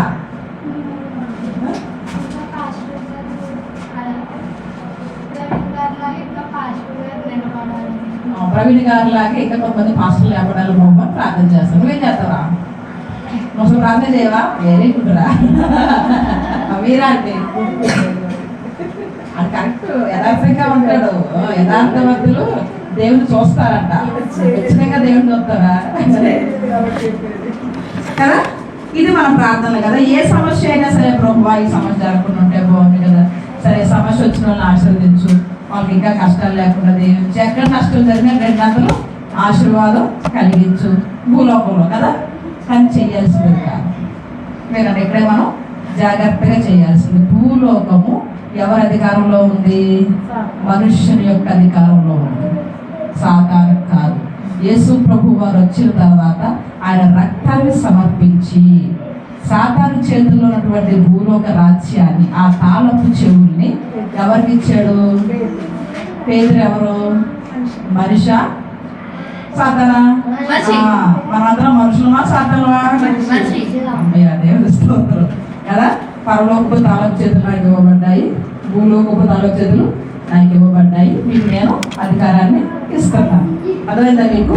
అంటే భూలోకంలో ఏ సమస్య జరిగినా ప్రభువా ఇదిలా జరిగించండి కాదు. ఏం చెయ్యాలి? ఎక్కడ అన్యాయం జరుగుతుందో నువ్వు ఆత్మీయ వెలము, ఆత్మీయత అనేటువంటిది ఒక స్టేజ్ ఉంటుందన్నమాట. స్టేజ్ అంటే మనం మామూలుగా ప్రార్థన చేస్తూ ఉంటాం కదా. యేసు ప్రభు వారు చనిపోయి ఇప్పుడు పరలోక రాజ్యంలో ఎక్కడ కూర్చున్నారు? తండ్రి యొక్క చెప్పండి కూర్చున్నారు. కూర్చుని ఏం చేస్తున్నారు? అక్కడ నుంచి విజ్ఞాపన చేస్తున్నారు కదా కదా. ఇప్పుడు ఏమన్నాడు? ఎవరైతే నా యందు ఉంటారో నేను వారి యందు ఉంటాను. అంటే మనం యేసు ప్రభు నమ్ముకున్నాం కూడా మనం ఎక్కడ కూర్చున్నాం? కుడి భాషను యేసు ప్రభు వారు కూర్చున్నారు, యేసు ప్రభు వారు కుడి భాషను మనం కూర్చున్నాం. భూలోకంలోనే ఉన్నాం కానీ యేసు ప్రభువుతో మనం ఏకీభవించాము కాబట్టి మన పొజిషన్ ఏంటి? ఇప్పుడు యేసు ప్రభు వారు తండ్రి వద్ద ఎలాగైతే కూర్చున్నారో అదే పొజిషన్. జగన్ గారు భూలోకంలోనే ఉన్నారు, ఆయన పొజిషన్ ఏంటి? సీఎం. మన రేవంత్ రెడ్డి గారు భూలోకంలోనే ఉన్నారు, ఆయన పొజిషన్ ఏంటి? మీరు భూలోకంలో ఉన్నారు, మీ పొజిషన్ ఏంటి? నేను భూలోకంలో నా పొజిషన్ ఏంటి? ఒక్కొక్కరికి ఒక్కొక్క పొజిషన్ ఉంది కదా. యేసు ప్రభు నమ్ముకున్న వారు భూలోకంలోనే ఉంటారు, వారి పొజిషన్ ఇది. అర్థమైందా మీకు? వారి పొజిషన్ అదనమాట. అంటే యేసు ప్రభు వారు నమ్ముకున్న వాళ్ళందరూ భూలోకంలో ఉంటూ పరలోక రంగంలో ఏం చేస్తారు అంటే దేవుని కుడి భాషను కూర్చుంటారనమాట. దానికి ఎగ్జాంపుల్ ఏంటంటే యెషయా గ్రంథంలో యెషయా ప్రార్థన చేస్తూ ఉంటాడు. ప్రార్థన చేస్తూ ఉన్నప్పుడు ప్రార్థన చేస్తూ ఒక ప్లేస్కి వెళ్తాడు. ప్రార్థన చేసి ఆ ప్లేస్లో ఏముంటుందంటే ఒక స్వరం వినిపిస్తుంది యెషయా గారికి. ఒక స్వరం ఏంటంటే నా కొరకు భూలోకంలోకి ఎవరు వెళ్తారు, నన్ను గూర్చి ఎవరు ప్రకటిస్తారు, నా కొరకు భూలోకంలోకి ఎవరు వెళ్తారు, నన్ను గూర్చి ఎవరు ప్రకటిస్తారు. ఇది మా గురించి ప్రార్థన చేస్తున్నాడు. అక్కడికి వెళ్ళాడు, ఆత్మీయ స్థానంలోకి వెళ్ళాడు. అక్కడ ఏ మాట వస్తుంది? నా కొరకు ఎవరు వెళ్తారు, ఎవరు ప్రకటిస్తారు. ఈ వాక్యం చదువుతూ ఉన్నాను. ప్రభువా, ఎవరు వెళ్తారు, ఎవరు ప్రకటిస్తారంటావేంటి? అక్కడ ఎవరు 10 మంది ఉన్నారా? ఎవరు వెళ్తారు, ఎవరు ప్రకటిస్తారు అంటానికి ఉన్నది ఎవరు? ఒక్కడే. 2 మందిని అడుగుతున్నాం, వీళ్ళు ఎవరన్నా వెళ్ళి వాటర్ తీసుకోవడం చెప్తాను. ఒక్కడే ఉన్నాక ఎవరన్నా వెళ్ళి వాటర్ తండి నాకు తాగాలని ఉంది అని అనుకో, వాళ్ళకి ఎలా ఉంటుంది? ఇక్కడ ఎవరున్నారు? ఇంకా నేను నువ్వేగా ఉన్నావు, ఎంత అదేదో ఎవరో ఉన్నట్టు చెప్పలేక ఇలా ఇంటర్వ్యూ చెప్తున్నావు, గొడవ అయిపోతే అవుతా. అది చెప్పలేక ఎవరు వెళ్తారు అంటున్నారు. నేనేగా ఉన్నా ఇక్కడ, ఇంకెవరున్నారు? ఒక్కడే ఉన్నా ఇక్కడ, నువ్వు నేను వెళ్ళాలి. ఇంకొకరు ఎవరైనా ఉంటే అన్న పర్వాలేదు. నేను అడిగా ప్రశ్న, ఒక దేవుడు ఏం సమాధానం తెలుసా?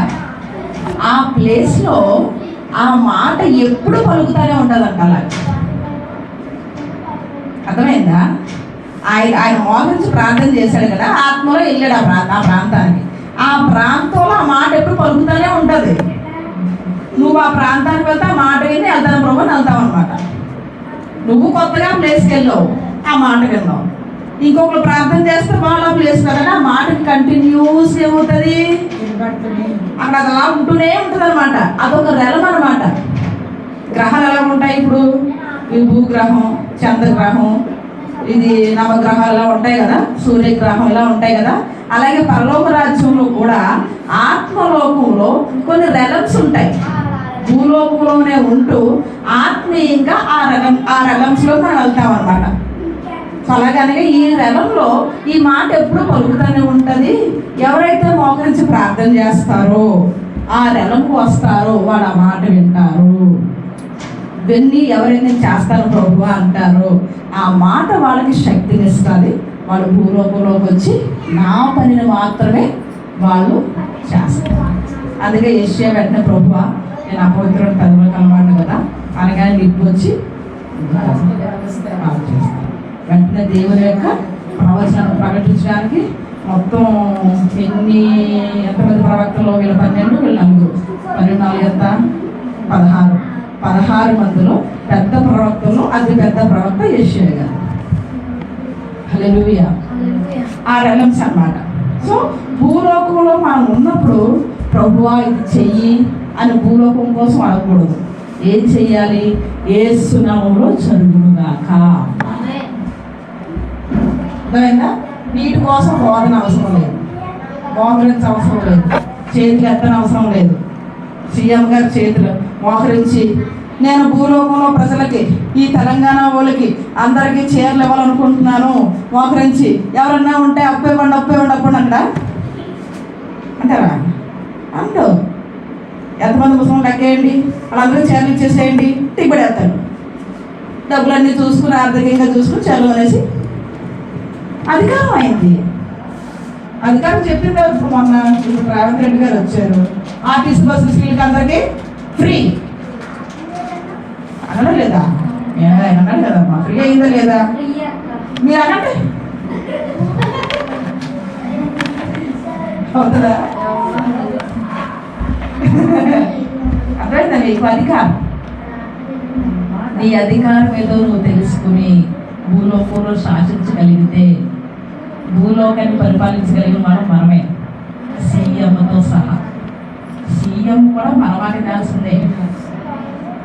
హల్లెలూయా. మన అధికారం మనకు తెలియాలి. భూలోకంలో వాటి కోసం ప్రార్థన చేయడానికి మోకరించడం కానీ, చేతులెత్తి ప్రార్థించడం కానీ, ఏడుస్తూ ప్రభువా ప్రజలు చనిపోయారు ప్రభువా అవసరంలా. అదన్నీ దొంగ ప్రార్థన. మీకు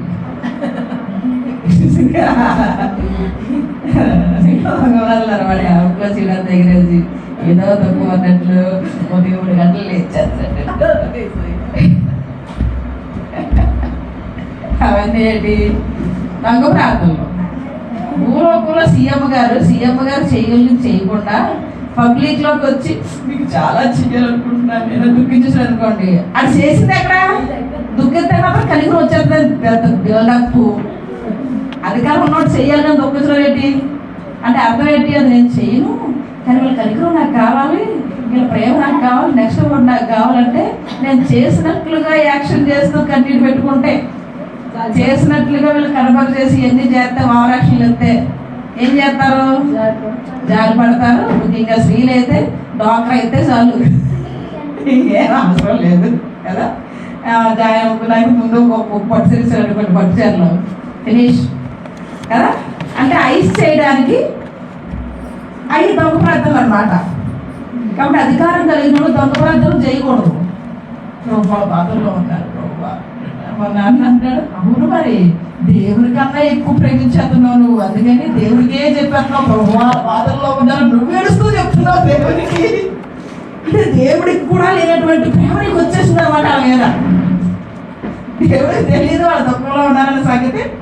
ప్రభా నువ్వేం చేస్తున్నావు, వాళ్ళ దుఃఖంలో ఉన్నారు ప్రభా, వాళ్ళ దుఃఖంలో ఉన్నాడు ప్రభా, మీరు సహాయం దయచేయండి ప్రభా అంటే దేవుడి కన్నా ఎక్కువగా నువ్వు నిజంగా దేవుడి కన్నా ఎక్కువ ప్రేమించేస్తున్నావా వాళ్ళని? వాళ్ళ ప్రార్థనలు అలా ఉంటాయి అన్నమాట. సో భూలోకంలో జరిగే ఏం చెయ్యాలి? ఏడుస్తూనో దేవుని బ్రతుకులాడుతూనో మోకరించో హ్యాపీగా పడుకోండి, ఏం పర్లేదు. సీఎం గారు ఏసీ రూమ్లో కూర్చొని పేపర్ రాసి పంపిస్తాడు, అంతే జరిగిపోతుంది. హ్యాపీగా పడుకుని బైబిల్ వాక్యాలన్నీ తెలిసి ఏసునామంలో అక్కడ అన్యాయం జరుగుతుంది, అన్యాయం ఏసునామంలో కాల్చబడును గాక ఆర్డర్ ఇచ్చారనమాట. కత్తి మీ చేతిలో ఉంది, కత్తికి పొదిగి పంపిస్తున్నారు. ఇప్పుడు పడుకునే మళ్ళా మోకరించాల్సిన దాన్ని దేవుడి దగ్గర మోకరించాలి, చేతులు ఎత్తాలి. ఎందుకంటే ఆయన స్థుతులకు పాత్రుడు, ఆయన పరిశుద్ధుడు, ఆయన ఒక్కడే దేవుడు. ఆయన మనం సృజించిన వాడు, మనకు ఊపిరిచ్చిన వాడు. మనం జీవిస్తున్నామంటే కేవలం ఆయన కృప. ఆయనకు లోబడాలి, ఆయన స్థుతించాలి, ఆయన ముందు ఎప్పుడు మనం లోబడి ఉండాలి. ఒక తండ్రిగా ప్రేమించాలి, తండ్రికి ఇచ్చేటువంటి స్థానం, తల్లికి ఇచ్చేటువంటి స్థానం, దేవుడిగా ఇచ్చేటువంటి స్థానం, ఒక అధికారిగా ఇచ్చేటువంటి స్థానం. ఏ స్థానంలో ఆయన పెట్టినా కానీ ఆయన కింద మనం ఎలా ఉండాలో ఆ విధంగానే ఉండాలి. ఒక కూతురుగా మనం ఉన్నప్పుడు ఎలా ఉండాలి, అది దేవుడితో ఉన్నప్పుడు. భూలోకంతో మనం ఉన్నప్పుడు భూలోకంలో క్వీన్స్, రాణులు, రాజును, ఆయనకు ప్రవీణ అంటారు కదా, ఆయన రాజు, రాజుల రాజు, ఆ రాజు రాజు రాజకుమారుడు. నేను నా కేసు నేనే వాదించుకుంటా, నా కేసు నేనే వాదించుకుంటా. ఆయనే అడ్వకేట్, ఆయన పుట్టాను నేను, ఆయన నేను చేసుకుంటా. నాకు ఎవరు లేరు వాదించడానికి, నా కేసు నేనే వాదించుకుంటా. నా రాజు అడ్వకేట్. అదైనా నీకు. సో భూలోకం కోసం ప్రార్థన చేస్తున్నప్పుడు మోకరించి చేతులు ఎత్తి రోదన చేసి ప్రభువా వాళ్ళు రక్షించు ప్రభావ, ప్రభువా వాళ్ళు చేయి ప్రభువా, ఇవన్నీ దొంగ ప్రార్థనలోకి వస్తాయి అన్నమాట. యేసు ప్రభు దగ్గరికి వెళ్ళినప్పుడు మూర్ఖ సంతానం మీరు ఎవరో నాకు తెలియదు పండే అంటాడు. అదేంటి ప్రభువా మేము ఎంతగా ఏడ్చి కన్నీళ్ళగా ప్రార్థన చేశాం కదా ప్రభువా, రోదన చేశాం కదా ప్రభువా, ఆత్మల కోసం ప్రార్థన చేశాం కదా ప్రభువా, అసలు మీ ముఖాలనే కట్టుకుంటాను. హల్లెలూయా. అక్కడ ఎంత టైం వేస్ట్ అవుతుంది మనకి. లోకం అంటే భూలోకంలో ఉన్నప్పుడు చేయవలసిన ప్రార్థన ఎటువంటిది అంటే అథారిటీ తీసుకోవాలి మనం. భూలోకం మన ఇల్లు, మన సొత్తు, దేవుడు మనకి ఇచ్చినటువంటి ఇల్లు, నా సొత్తు ఇది, ఎవడి సొమ్ము కాదు. అర్థమైందా? చూడండి 82వ కీర్తనలో ఉంటుంది. 82వ కీర్తన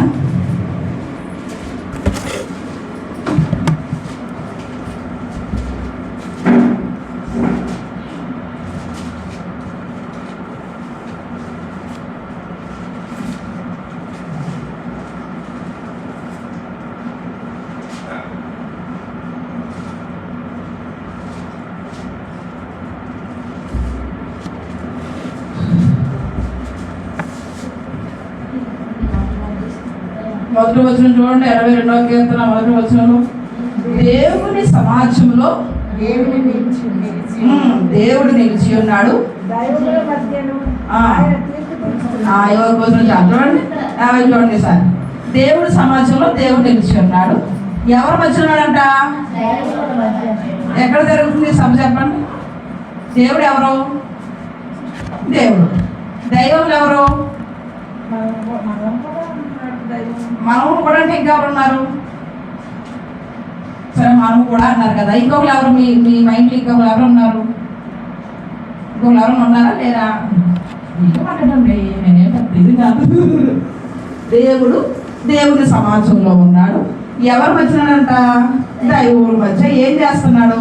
తీర్పు తీరుస్తున్నాడు. దేవుడు ఎవరో, దేవుని సమాజం ఎవరో, సమాజంలోనే దైవములు ఎవరు? నువ్వు చెప్పు. దేవుడు పరలోకంలో ఉన్నాడు. దేవుని సమాజం ఎక్కడ ఉంది? భూలోకంలోను పరలోకంలోను. ఓకే, దైవములు ఎవరు? ఎవరెవరు దైవములు? దైవములు ఎవరు? మనుషులు. సరే, మీరు దైవం ఫస్ట్ రోజులలో దైవములు అన్నాడు కదా. దైవములు ఎవరు? దేవదూతలా, మనుషులా, లేకపోతే ఇంకొకరు ఎవరైనా ఉన్నారా? ఉంటుంది కదా. ఎవరు దైవములు? ఈ వచనం ప్రకారం అంటే దేవుని సమాజంలో దేవుడు నిలిచి ఉన్నాడు. దైవములు వచ్చి తీర్పు తీరుస్తున్నాడు. అంటే ఇది ఎలా ఉందంటే దేవుడి సమాజం పరలోకంలో ఉంటుంది. సో పరలోకంలో దైవముల మధ్య అంటే పరలోకంలో దేవదూతలకు మనుషులు ఉండరు, వాళ్ళ మధ్యలో అలా అనుకుంటాం. సో అది కూడా కరెక్ట్. కానీ కిందకు వస్తే ఆయన తీర్పు తీర్చుచున్నాడు అని వచ్చింది. దాని కిందకి రెండవ వచనం వస్తాయి. ఎంతకాలం మీరు అన్యాయంగా తీర్పు తీరుస్తారు, ఎంతకాలం భక్తిహీనుల పక్షపాతం చూపుతారు అని చూస్తే కనుక పరలోకంలో అన్యాయం ఉండదు, పక్షపాతం ఉండదు, భక్తిహీనత ఉండదు. అంటే ఇది ఎక్కడ? భూలోకం కోసం. అవునా? భూలోకంలో దేవుడు మనకు దేవుడుగా ఉంటే మనం దైవములుగా ఉన్నాం. హల్లెలూయా. ఎలా ఉన్నాం మనం? దైవములు. అంటే మనకు దేవుడు ఎవరు? సృష్టికర్త. భూలోకానికి మనం ఎవరు? దేవుడు. అర్థమైందా? సో భూలోకంలో ఏది జరిగినా ఎవరి సొత్తు కాదు, అది దేవుడు నీకు ఇచ్చిన సొత్తు. అది నీ ఇల్లు నీకు దేవుడు ఇచ్చిన సొత్తు. భూలోకంలో సైంటిఫిక్గా కానీ, లేకపోతే ఇతరులు హింసించే విధానం కానీ, లేకపోతే సృష్టికి వ్యతిరేకంగా ఏది జరిగినా ఊరుకోవాల్సిన అవసరం లేదు మనం. హల్లెలూయా. దానికోసం ఎలా చేయాలి? ఏమంటారు? సరే, మీరు తిరగబడకూడదు, ప్రార్థన చేయాలి అంటారు. క్రైస్తవులుగా మనం తిరగబడకూడదు, ప్రార్థనలు చెయ్యాలి. ఎటువంటి ప్రార్థన చేయాలి అంటే అక్కడ మనం చిన్న రాంగ్ స్టెప్ పడుతుంది అనమాట. ప్రార్థన చేయాలి అంటే ప్రభువా, ఎవరెవరైతే సైంటిస్టులు ఎలా చేస్తున్నారో వాళ్ళందరి మనసులో మార్చండి ప్రభువా, వాళ్ళందరినీ చేయండి ప్రభువా. అది కాదు చేయాల్సిన ప్రార్థన. ప్రార్థన ఏంటి? యేసు నామములో ఏ సైంటిస్ట్ అయితే సైతానికి వ్యతిరేకంగా ఉంటున్నాడో ఆ సైతాన్ ఆత్మను యేసు నామములో బంధిస్తున్నారు. ఇక వాడు ఈ భూలోకంలో ఎటువంటి చేయడానికి వీలు లేదు. దేవుడు నాకు ఇచ్చిన అధికారాన్ని బట్టి నేను ఉపయోగిస్తూ అని ఆత్మీయ లోకంలో మనం ఏం చేయాలి? ఆత్మీయ యుద్ధోపకరణలు మనం ధరించుకుని, ఎఫెసీయులకు రాసిన పత్రికలో ఉంటుంది కదా, నువ్వు పోరాడేది మనుషులతో కాదు, శరీరంతో కాదు, అంధకార స్థలంలో నివసిస్తున్నటువంటి ఆకాశ మండలంలో ఉన్న దురాత్మ శక్తులతో నువ్వు పోరాడుతున్నావు. హల్లెలూయా. అంటే నువ్వు పబ్లిక్ గా ఇలా పెట్టుకోని అవసరం లేదు. ప్రార్థన పబ్లిక్ గా అందరి దగ్గరికి వెళ్ళి నువ్వు ఇది చేయకూడదు, అది చేయకూడదు, అది కూడా నీకు అవసరంలా. ఎప్పుడు నువ్వు ఆత్మీయంగా నీ పొజిషన్ తీసుకుని దేవుని వాక్యం అనే ఖడ్గాన్ని ఉపయోగించి ఏ శక్తి అయితే భూలోకంలో పనిచేస్తుందో ఆ శక్తిని నువ్వు ఆ వాక్యంతో బంధించినప్పుడు, హల్లెలూయా, భూలోకంలో నువ్వు ఏది బంధిస్తావో పరలోకంలో అది బంధింపబడి ఉంటుంది. హల్లెలూయా. నువ్వు భూలోకంలో దాన్ని బంధించకపోవడం వల్లే ఇవన్నీ. ప్రతి అధికారం నీకు ఇవ్వబడింది. అధికారం తీసుకునే విధానంలో అడుక్కునే ప్రార్థనలు ఉండకూడదు. ఎవరి దగ్గర అడుక్కోవాలి? నువ్వు దేవుడి దగ్గర అడుక్కో, నీ తండ్రి దగ్గర అడుక్కో. No shame. నీకన్నా నీకు అధికారం ఇచ్చిన నీ పని వద్ద నువ్వు అడుక్కోవడం ఏంటి? అర్థమైందా మీకు? ప్రభు ప్రకటన ప్రకటన ప్రభు కుటుంబాన్ని ఆశ్రయించండి నాసెన్స్ ప్రార్థన అనమాట. ఎవరైతే ఏ ఆత్మ అయితే ఆ ప్రకటన ప్రవీణ్ గారిని చేయడానికి పురుగొల్పిందో ఆ ఆత్మను యేసునామములో బంధిస్తున్నా, అధికారం నాకు ఇవ్వబడింది అని ఎప్పుడైతే నువ్వు ఆత్మీయంగా నీ రూమ్లో నువ్వు దాన్ని బంధిస్తావో ఆ ఆత్మ బంధింపడి ఉంటుంది. మరలా అది రిపీట్ అవ్వదు. హల్లెలూయా. మనం చేయవలసిన పని అదే. భూలోకంలో పని ఎవ్వరూ చెయ్యం. మనం దేవుడు ప్రార్థన చేయమని ప్రార్థన చేద్దాం. మనకి ఎందుకు అమ్మ ఫైటింగ్స్ ఆడవలసిన శరీరంతో కాదు. ఎఫెసీయులకు రాసిన పత్రికలు చూడండి ఒకసారి, ఏమంటారు? క్లియర్గా రాసుకుంటుంది అక్కడ, నువ్వు పోరాడినది మనుషులతో కాదు,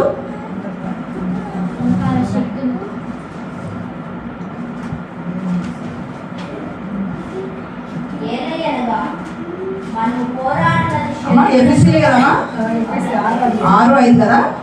6:12. ఓకే చదువు. ఏలయనగా చూడండి, మనము పోరాడినది చూసారా ఎవరితో కాదంట, జాగ్రత్తగా వినాలి, శరీరులతో కాదు. అంటే భూలోకులు మన క్రైస్తవులందరూ ఎవరితో పోరాడుతున్నారు? పగడాల ప్రవీణ్ గారు చేసిన దానికి ఎవరితో పోరాడుతున్నారు? అదే రాంగ్ స్టెప్. అది వెయ్యాలి. ఎప్పుడు నువ్వు ఆత్మలోకంలో బంధించిన తర్వాత ఈ స్టెప్ రావాలి. ముందు ఈ స్టెప్ వచ్చి ఆ స్టెప్ మానేసాం అనుకోండి, మనకు దేవుడు తప్ప ఎవ్వరూ సహాయం చేయరు. మనకి ఎవరైనా సహాయం చేయగలిగిన వారు ఉన్నారంటే దేవుడు ఒక్కడే మన పక్షంగా. ఎవరైనా నిలబడగలిగిన వారు కానీ మనకు విజయం రప్పించేవాళ్ళు కానీ ఎవరైనా ఉన్నారంటే దేవుడు ఒక్కడే. నువ్వు వాయిని పక్కన పెట్టి నీ జ్ఞానాన్ని నీ శరీరాన్ని ఉపయోగించి చేసేది ఏమి ఉండదు. భూలోకంలో మహా అయితే కొంచెం పేరు ప్రఖ్యాతం రావచ్చేమో, కొంచెం హై లెవెల్లో పరిచయం కావచ్చేమో, సొల్యూషన్ అయితే రాదు. నువ్వు ఆత్మీయ లోకంలో బంధించలేకపోతే, నువ్వు ఆత్మీయ లోకంలో బంధించగలిగి నువ్వు పోరాడితే, అసలు పోరాడ కూడా దేవుడు అవకాశం ఇవ్వడం. నువ్వు బంధించిన వెంటనే టక్కమని జరిగిపోతాయి. Dead easy. నేను చాలా చూసాను అవన్నీ. ఇప్పుడు మనం వాళ్ళకి వెళ్ళాం కదా, మా చెన్నై వెళ్ళినప్పుడు పెద్దలు చెన్నై వెళ్ళామన్నమాట. అప్పుడు ఈ ఓట్ల ఎలక్షన్ జరుగుతున్నప్పుడు ఏ స్టేట్ నుంచి ఎవరు వచ్చారో వాళ్ళు నిలబడండి అని చెప్పి అది నిలబెట్టారు. తెలంగాణ తరఫున నేను జ్యోతి నిలబడ్డాం. అంటే మేమందరం దేనికోసం అంటే క్రిస్టియన్ తరఫున ఉన్నటువంటి పార్టీ రావాలి, కాంగ్రెస్ రావాలి అని మేమందరం ప్రార్థన చేస్తాం. బీజేపీ సార్ వచ్చిందంటే కనుక ఇంకా క్రైస్తవులందరూ బాగా హింసపెట్టేస్తుంది. లాస్ట్ టైం హింసపెట్టింది కదా, ఇంకా అది రాకుండా ఈ ఒక్క సంవత్సరం కనుక దేవుని సపోర్ట్ చేసే వాళ్ళు వస్తే మన క్రిస్టియన్స్ సేఫ్గా అవుతారు అని చెప్పి అందరం ప్రార్థన చేసాం. కాంగ్రెస్ తరఫున అని చెప్పి పెద్ద నిలబడ్డాం. ఏ తరఫున? తెలంగాణ తరఫున పడ్డాం అనమాట. నిలబడిన తర్వాత ఇప్పుడు ఏమన్నారు, మీరు తెలంగాణకి రిప్రజెంటేటివ్ అన్నదేంటి, తెలంగాణకి రిప్రజెంటేటివ్ ఎవరు? నేను జ్యోతి అనమాట.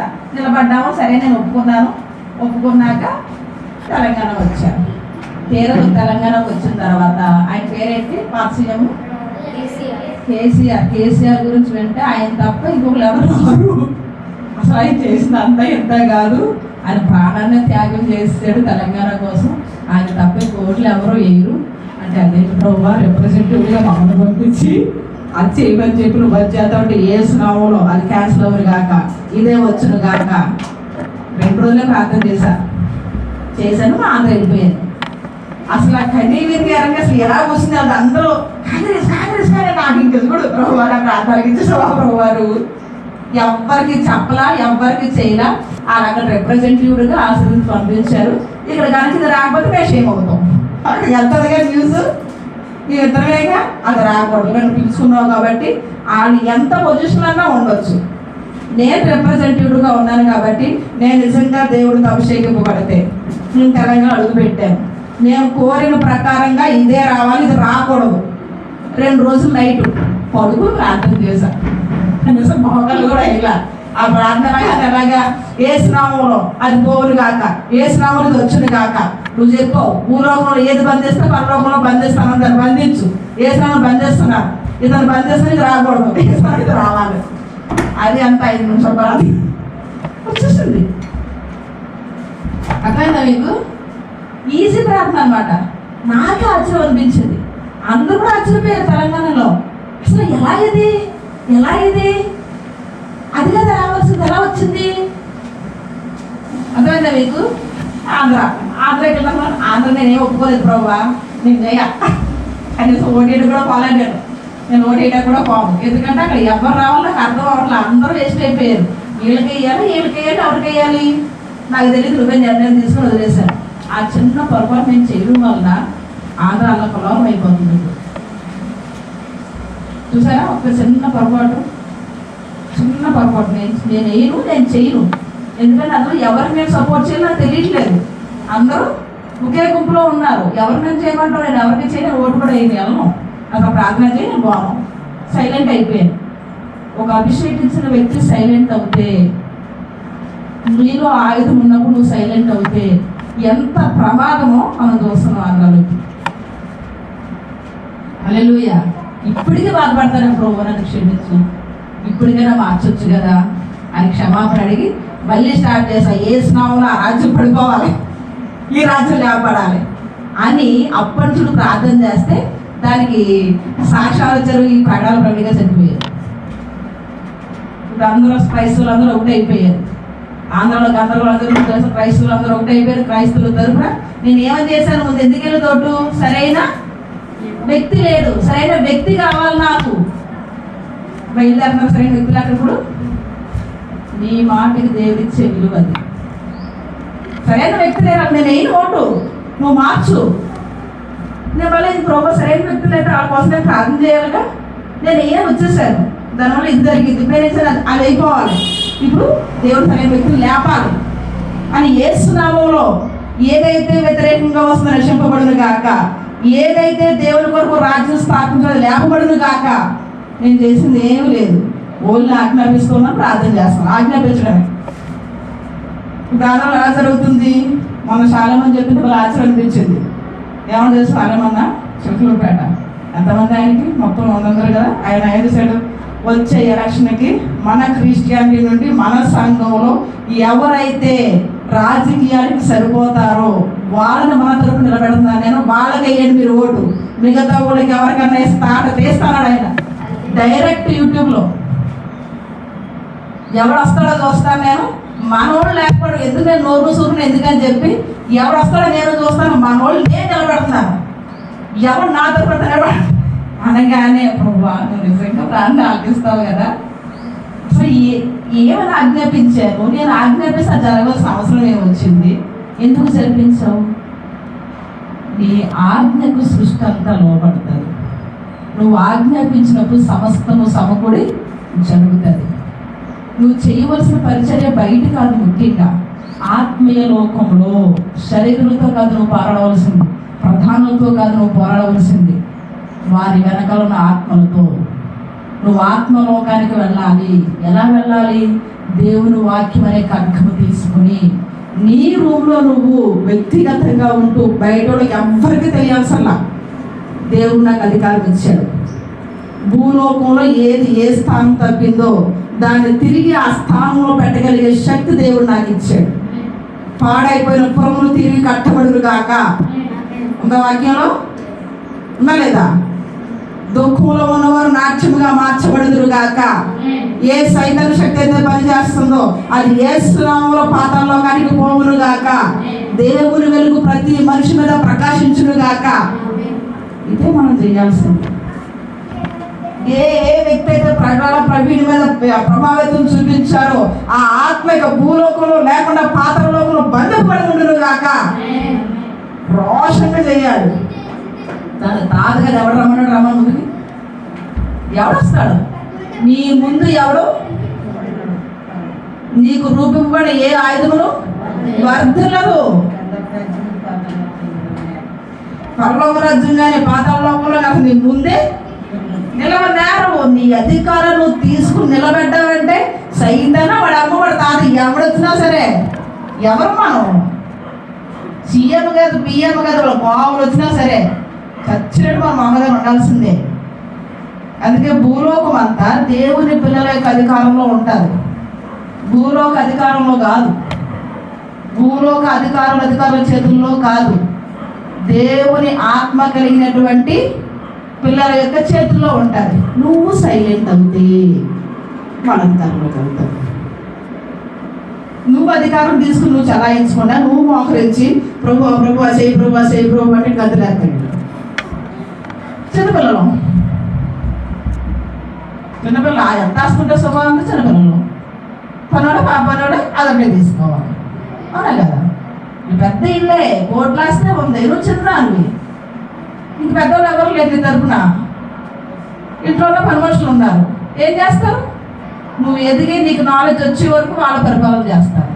వాళ్ళు నీకు సేవలు చేయబోయింది పోయి నీతోటే వాళ్ళు సేవలు చేయించుకుంటారు.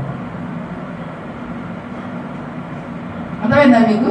సో భూలోకంలో ఏది ప్రార్థన చేసినా మోకరించి కన్నీళ్ళు చేసి రోదన పెట్టి 3 గంటలు లేచి 3 గంటలకు ఎందుకు లేవాలి? దేవుని ప్రవచన వాక్యం వినడానికి లేవాలి. దేవుడి ఆ క్షణంలో అందరూ నిద్రపోతారు. అంటే మనుషుల యొక్క జ్ఞానం అంతా సైలెంట్కి వెళ్ళిపోతుంది. పరలోకంలో ఉన్నటువంటి సౌండ్ స్పష్టంగా వినబడుతుంది. నువ్వు 3 గంటలకు లేచావు అంటే దేవుని స్వరం వినడానికి లేవాలి. మైండ్లు అన్నీ స్విచ్ ఆఫ్ చేయబడి ఉంటాయి కాబట్టి నీ మైండ్ ఒకటి యాక్టివ్లోకి వస్తుంది. అప్పుడు దేవుని దూతలు భూలోకంలో సంచారం చేస్తూ ఉంటారు. అప్పుడు దేవుడు పరలోకంలో ఏది నిర్ణయించారో నువ్వు దేవుని కోసం ప్రభువా నీ ఉద్దేశం ఏంటి అన్నప్పుడు ఆ దూతల యొక్క ఆ సమాచారం అంతా నీకు ఇవ్వబడతాడు. మోషే గారు 40 దినాలు కొండకి వెళ్ళినప్పుడు మోషే గారు మాట్లాడారా, దేవుడు మాట్లాడా? మోషే గారు మోకాలించిన కాడించి మాట్లాడుతున్నారు కదా, ప్రభు అది ప్రభు ఇది ప్రభు అనేసి ఒక్క మాట కూడా లేదు మోషే గారు. సమస్తం దేవుడే మాట్లాడాడు. 3 గంటలు లేచిన ప్రార్థన, ఉదయకాలం 3 గంటల ప్రార్థన నీ ఒక్క మాట కూడా ఉండకూడదు. ఎవరి మాట ఉండాలి? దేవుని మాటే ఉండాలి. అది నీకు శ్రేష్టకరమైంది. 3 గంటలు లేచినప్పుడు నువ్వు సైలెంట్గా బైబుల్ తీసుకోవాలి. ఇప్పుడు దేవుని వాక్యం పరలోకంలోనే లేదు, భూలోకంలో వాక్య రూపం నీ చేతిలో ఉంది. ప్రభువా ఈరోజు నాతో నువ్వేం మాట్లాడతావు? డైలీ డివోషన్ తీసుకో, చదువు. అందులో దేవుని స్వరం స్పష్టంగా నీతో మాట్లాడతాడు. నీ మైండ్ కూడా నిద్రపోయిన దగ్గర మొత్తం ఫ్రెష్ మైండ్ ఉంటుంది. ఆ సమయంలో ఏ మైండ్ వర్క్ చేయదు, అన్ని మైండ్లు ఆబ్సెంట్లో పడుకుంటాయి. అప్పుడు దేవుని స్వరం నువ్వు చదువుతున్నాడు స్పష్టంగా నీకు అర్థమవుతుంది. వెంటనే అవన్నీ పుస్తకం తీసుకుని రాసుకో. దేవుని స్వరం అది. పుస్తకం తీసుకుని రాసుకో. ఇది చెయ్యాలని చెప్పాడు దేవుడు, ఇది నేను చెయ్యాలి. ఒక్కోసారి డైరెక్ట్గా బైబిల్ చదువుతుంటే అర్థమైపోతూ ఉంటుంది. కొంతమంది చదువు రాకపోతే అప్పుడు దర్శనం చూపిస్తాడు.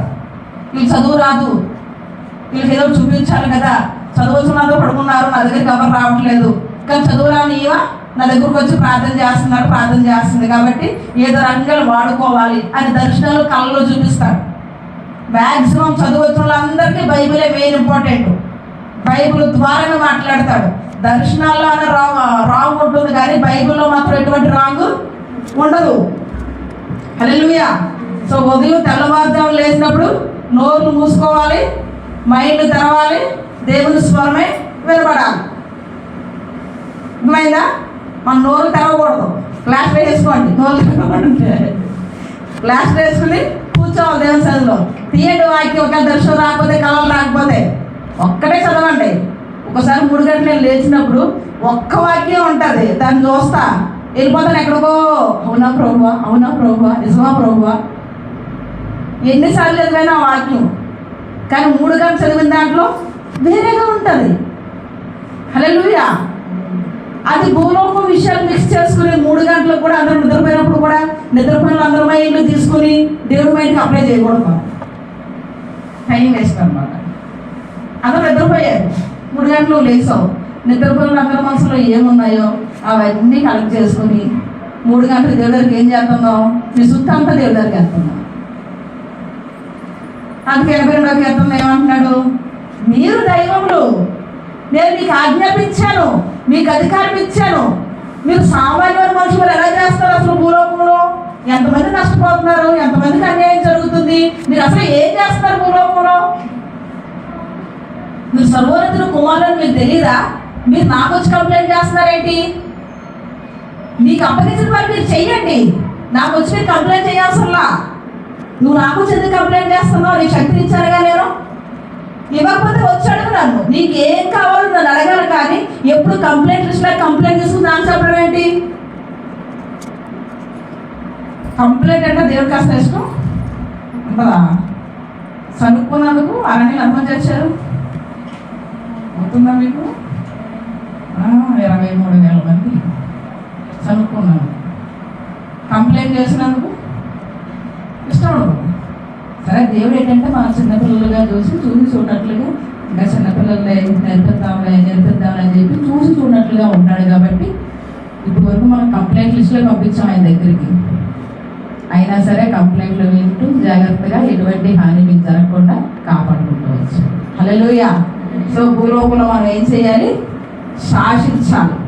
మీరు శాసనకర్తలు, తీర్పు తీర్చేవారు, మీరు దైవములు, సర్వోన్నతులు, కుమారులు, కుమార్తెలు.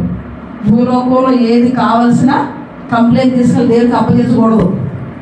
భూలోకంలో చేయడానికి మీకు శక్తి కావాలంటే దేవుని అడగాలి. ప్రభువా ఈ శక్తి నాకు సరిపోవట్లేదు, నేను అంతటా దెయ్యం నాకు వ్యతిరేకం అవుతుంది, మరి పరిచయం చేయాలనుకుంటున్నాను ప్రభువా, దయచేసి ఆ శక్తిని నాకు అనుగ్రహించు అని అడగచ్చు. కానీ ప్రభువా ఇది జరుగుతుంది, నువ్వు దయచేసి చేయండి ప్రభువా అని దేవుడు నేను చేయమనకూడదు.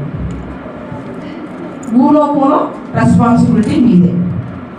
అర్థమైపోయిందా? భూలోకంలో ప్రార్థన గురించి ఎవరైనా కానీ మోకరించి రోధించి కన్నీళ్లు గార్చి ప్రార్థన చేస్తే పరిశుద్ధాత్మలు బామ్మలు ఉండడం వల్ల అర్థమైందా? ఎందుకంటే దేవుడు చెప్తాడు కాబట్టి. తెలియకపోతే దేవుడు ఏమంటున్నాడు, నీకు తెలియకపోతే వచ్చినప్పుడు సత్యంగా గురువులు ఆత్మతాన్ని మీ పక్షంగా ప్రార్థన చేస్తాను. ప్రభువా నాకు అలా ప్రార్థన చేయడం నాకు తెలియట్లేదు, నేర్పిస్తాడు. ఇప్పుడు నేర్పించాడు. భూలోకంలో ఏది కావాల్సినా మీరు శాసించాలి కానీ దేవుణ్ణి అడగకూడదు. పరలోకంలో ఏది కావాలన్నా అడగాలి, పొందుకోవాలి, భూలోకంలో చెయ్యాలి. ఓకేనా? భూలోక ప్రార్థన. రేపు ఇంకా లోతుల్లోకి వెళ్దాం. ఇప్పుడు పాతాళలోక ప్రార్థన. నోరుకు పర్లేదుగా, కొంచెం అర్థమైందిగా, కనీసం చిన్నది. ఎందుక రేపు ఎవరెవరు చేశారు, ఏమేమి జరిగినాయి అవి చూద్దాం. సరే, పాతాళలోక ప్రార్థన. ఇప్పుడు పాతాళలోకంలో యేసు ప్రభువు పాతాళలోకంలో ఎవరుంటారు? సైతాన్ కదా, అంతే కదా. పాతాళలోకంలో ఉన్నటువంటి వాడు భూలోకంలోకి వస్తాడు. ఇప్పుడు ఒక దెయ్యం పట్టుకున్నా ఉంది. దెయ్యం పాతాళలోకంలో ఉండాలా, భూలోకంలో ఉండాలా? కదా. దెయ్యం పట్టుకున్నప్పుడు పాములో పట్టుకున్న దెయ్యం తీసేయండి ప్రభు అనకూడదు. డైరెక్ట్గా సాతానుతో మాట్లాడాలి. సైతానా, నీకు ఎటువంటి అధికారం లేదు, ఈమె దేవుని యొక్క ఆలయం. దేవుడు ఏం చెప్పాడు?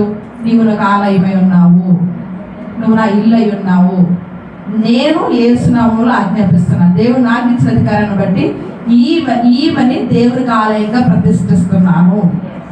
ఈమెలో నువ్వు ఉండడానికి వీలు లేదు, నేను ఆజ్ఞాపిస్తున్నాను. దేవుడు నాకు ఇచ్చాడు అధికారం, నేను ఆజ్ఞాపిస్తున్నాను. యేసు నామములో నీ స్థానమైన పాతాళలోకంలోనికి పొమ్మని ఆజ్ఞాపిస్తున్నాను.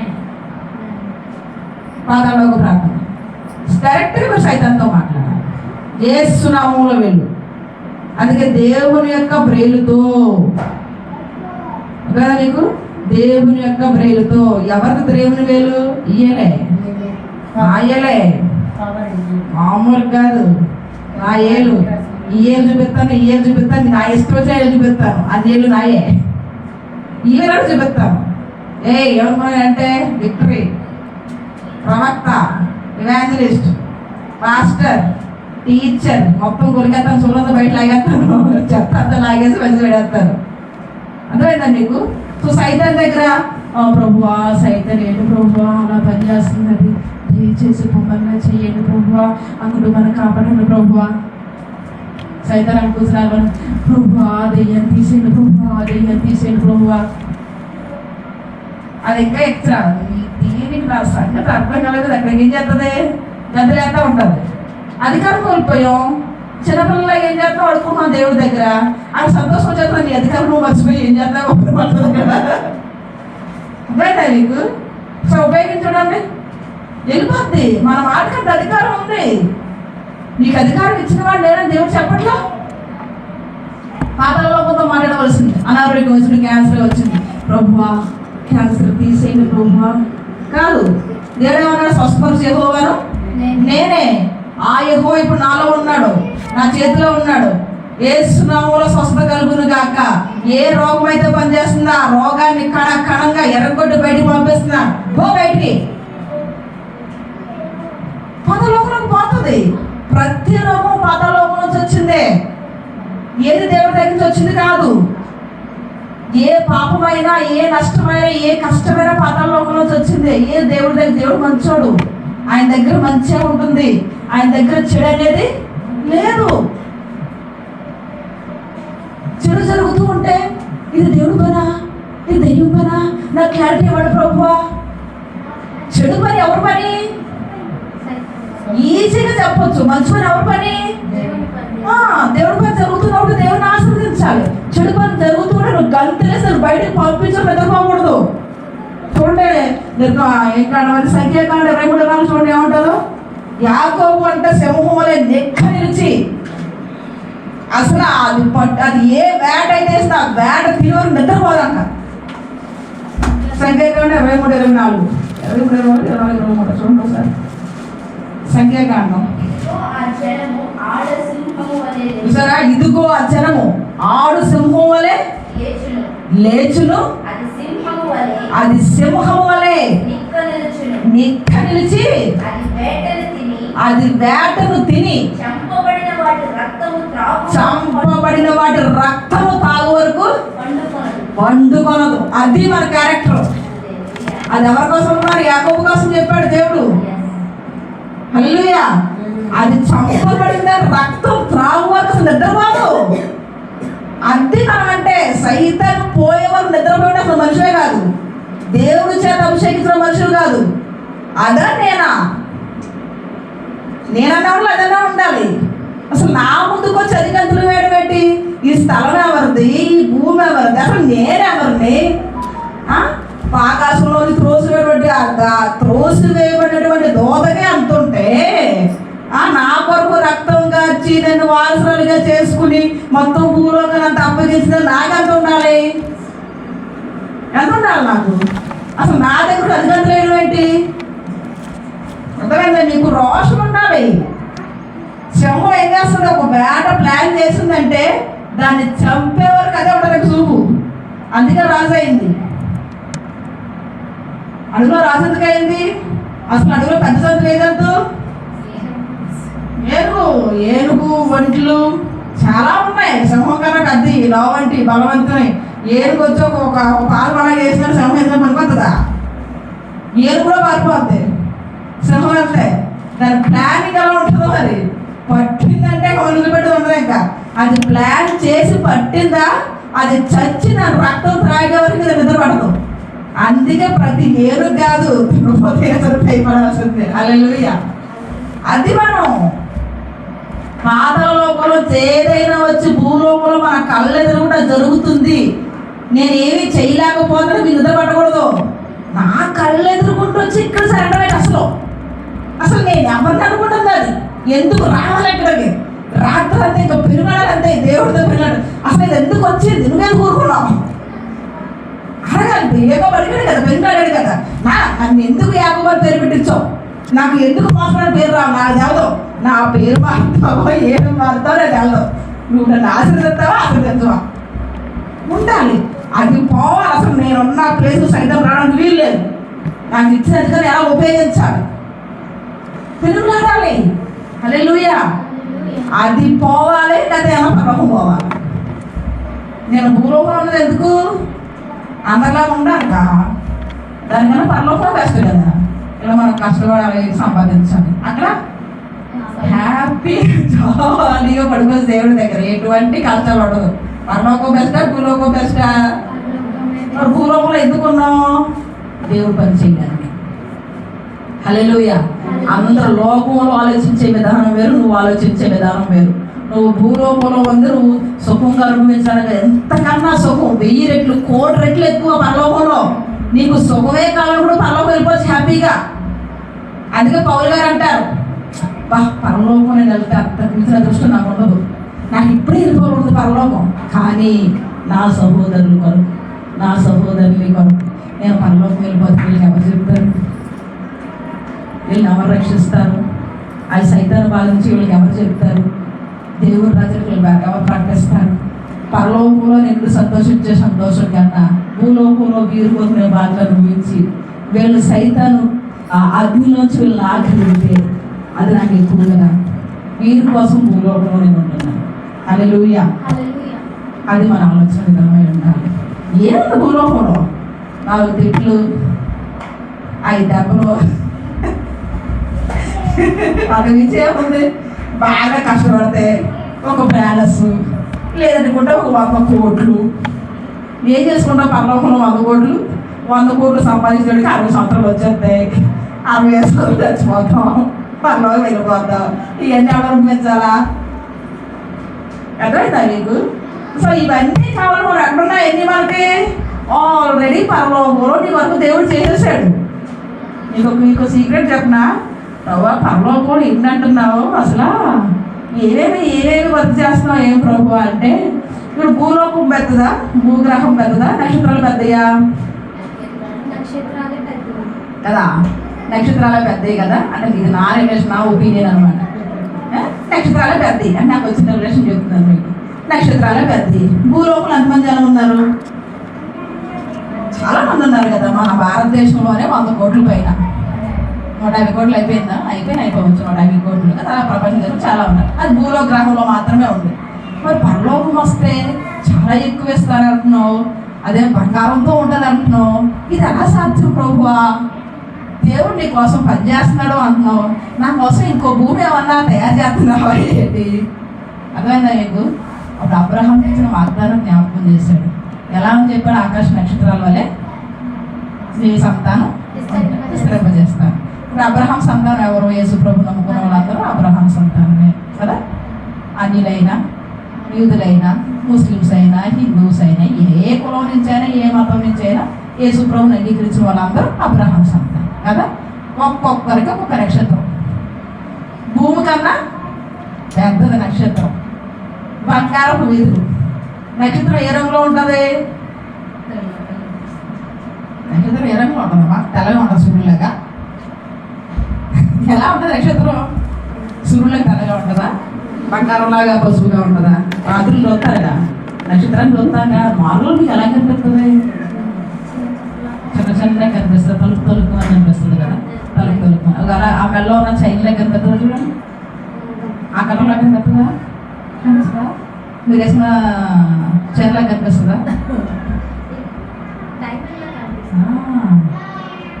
ఈ రోజు రాత్రి ఒకసారి కనిపెట్టండి, యథార్థంగా కనిపెట్టండి, సరేనా? నేను కూడా చూస్తాను, కోణంలో చూస్తాను. ఏ కలపో కనిపెట్టండి, అర్థమైందా? సో దేవుడు ఏమన్నాడు? రకరకాల వజ్రాలతో వేసి రకరకాలు చేశారు. అంటే దేవుడు మన కోసం ఒక్కొక్క నక్షత్రాన్ని ఒక్కొక్క జనరేషన్, అంటే మన కుటుంబం అంతా నక్షత్రం ఉంటుంది అనమాట. దానికోసం పని చేస్తున్నాడు. మనం వెళ్ళి అక్కడ నివసించడానికి. ఆకాశ నక్షత్రాల వలె నీ సంతానం అంతా విస్తరింపబడతారంటే భూలోకంలో జనం కదా. ప్రభు నా ఆకాశ స్థలం కావాలి, ప్రభు మాకు ఈ స్థలం కావాలి, మా కొట్లాడుకున్న స్థలం కోసం. మీరు అదేం కొట్లాడలేదు. ఒక్కొక్కరికి ఒక్కొక్క నక్షత్రం. అంటే నక్షత్రం భూలోకం కన్నా పెద్దది. ఎన్ని గెలాక్సీలు ఉన్నాయంట? లెక్కట్లేదు అన్ని. ఎవరో చుక్కలు కౌంట్ చేయలేదు. ఆ నక్షత్రం లెక్కటి 1, 2 ప్రభు లెక్కట్లేదు, లెక్కింపలేదంత. విశ్రగ్రహం లెక్కింపలేదంత.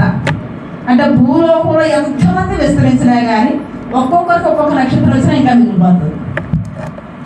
పరలోకంలో ఎవరికి స్థానం ఉందంటే బోర్డన్ని గెలాక్సీలు మన కోసమే తయారు చేస్తాడు. ఇంకా పనిచేస్తున్నాడు దేవుడు. Is great. అవర్ ఫాదర్, మనకు తండ్రి, మనం ప్రేమించేవాడు. మనం ఏది ఆలోచిస్తున్నామో మనకంతా 1,000 రెట్లు ఎక్కువగా మన కోసం ఆలోచిస్తాడు. అది మన ఊహలకు అందదన్నమాట. సో మనం ఏం తినాలి, ఏం తాగాలి, ఎలా ఉండాలి? 60 సంవత్సరాలకి ఉండదు. 60 సంవత్సరాలేగా. ఏం తాగాలి, ఎటువంటి ఇల్లు ఉండాలి, ఏ క్లాస్ ఉండాలి? నాకు గాజు క్లాసులు అంటే ఇష్టం అనమాట. గాజు క్లాసుల కోసం ఆర్డర్ తీసుకొని ఈ క్లాస్లోనే తాగుతారు. సింపుల్ కోరికలు. పరలోకంలోకి వెళ్తే మధ్యాహ్న క్లాస్లో తాగుతా. అది ఏమో తాగల ప్రభు, నాకు తాగలేదు అనుకో, దాహం రప్పించేస్తాడు. నాకు వజ్రం క్లాస్లో తాగల ప్రభు అంటాను, వజ్రం క్లాస్ వస్తుంది, అందులో ఇదే తాగుతాను ప్రభు అంటారు, అదే చేస్తాడు. దేవుడికి అసాధ్యమైనది ఏముందండి?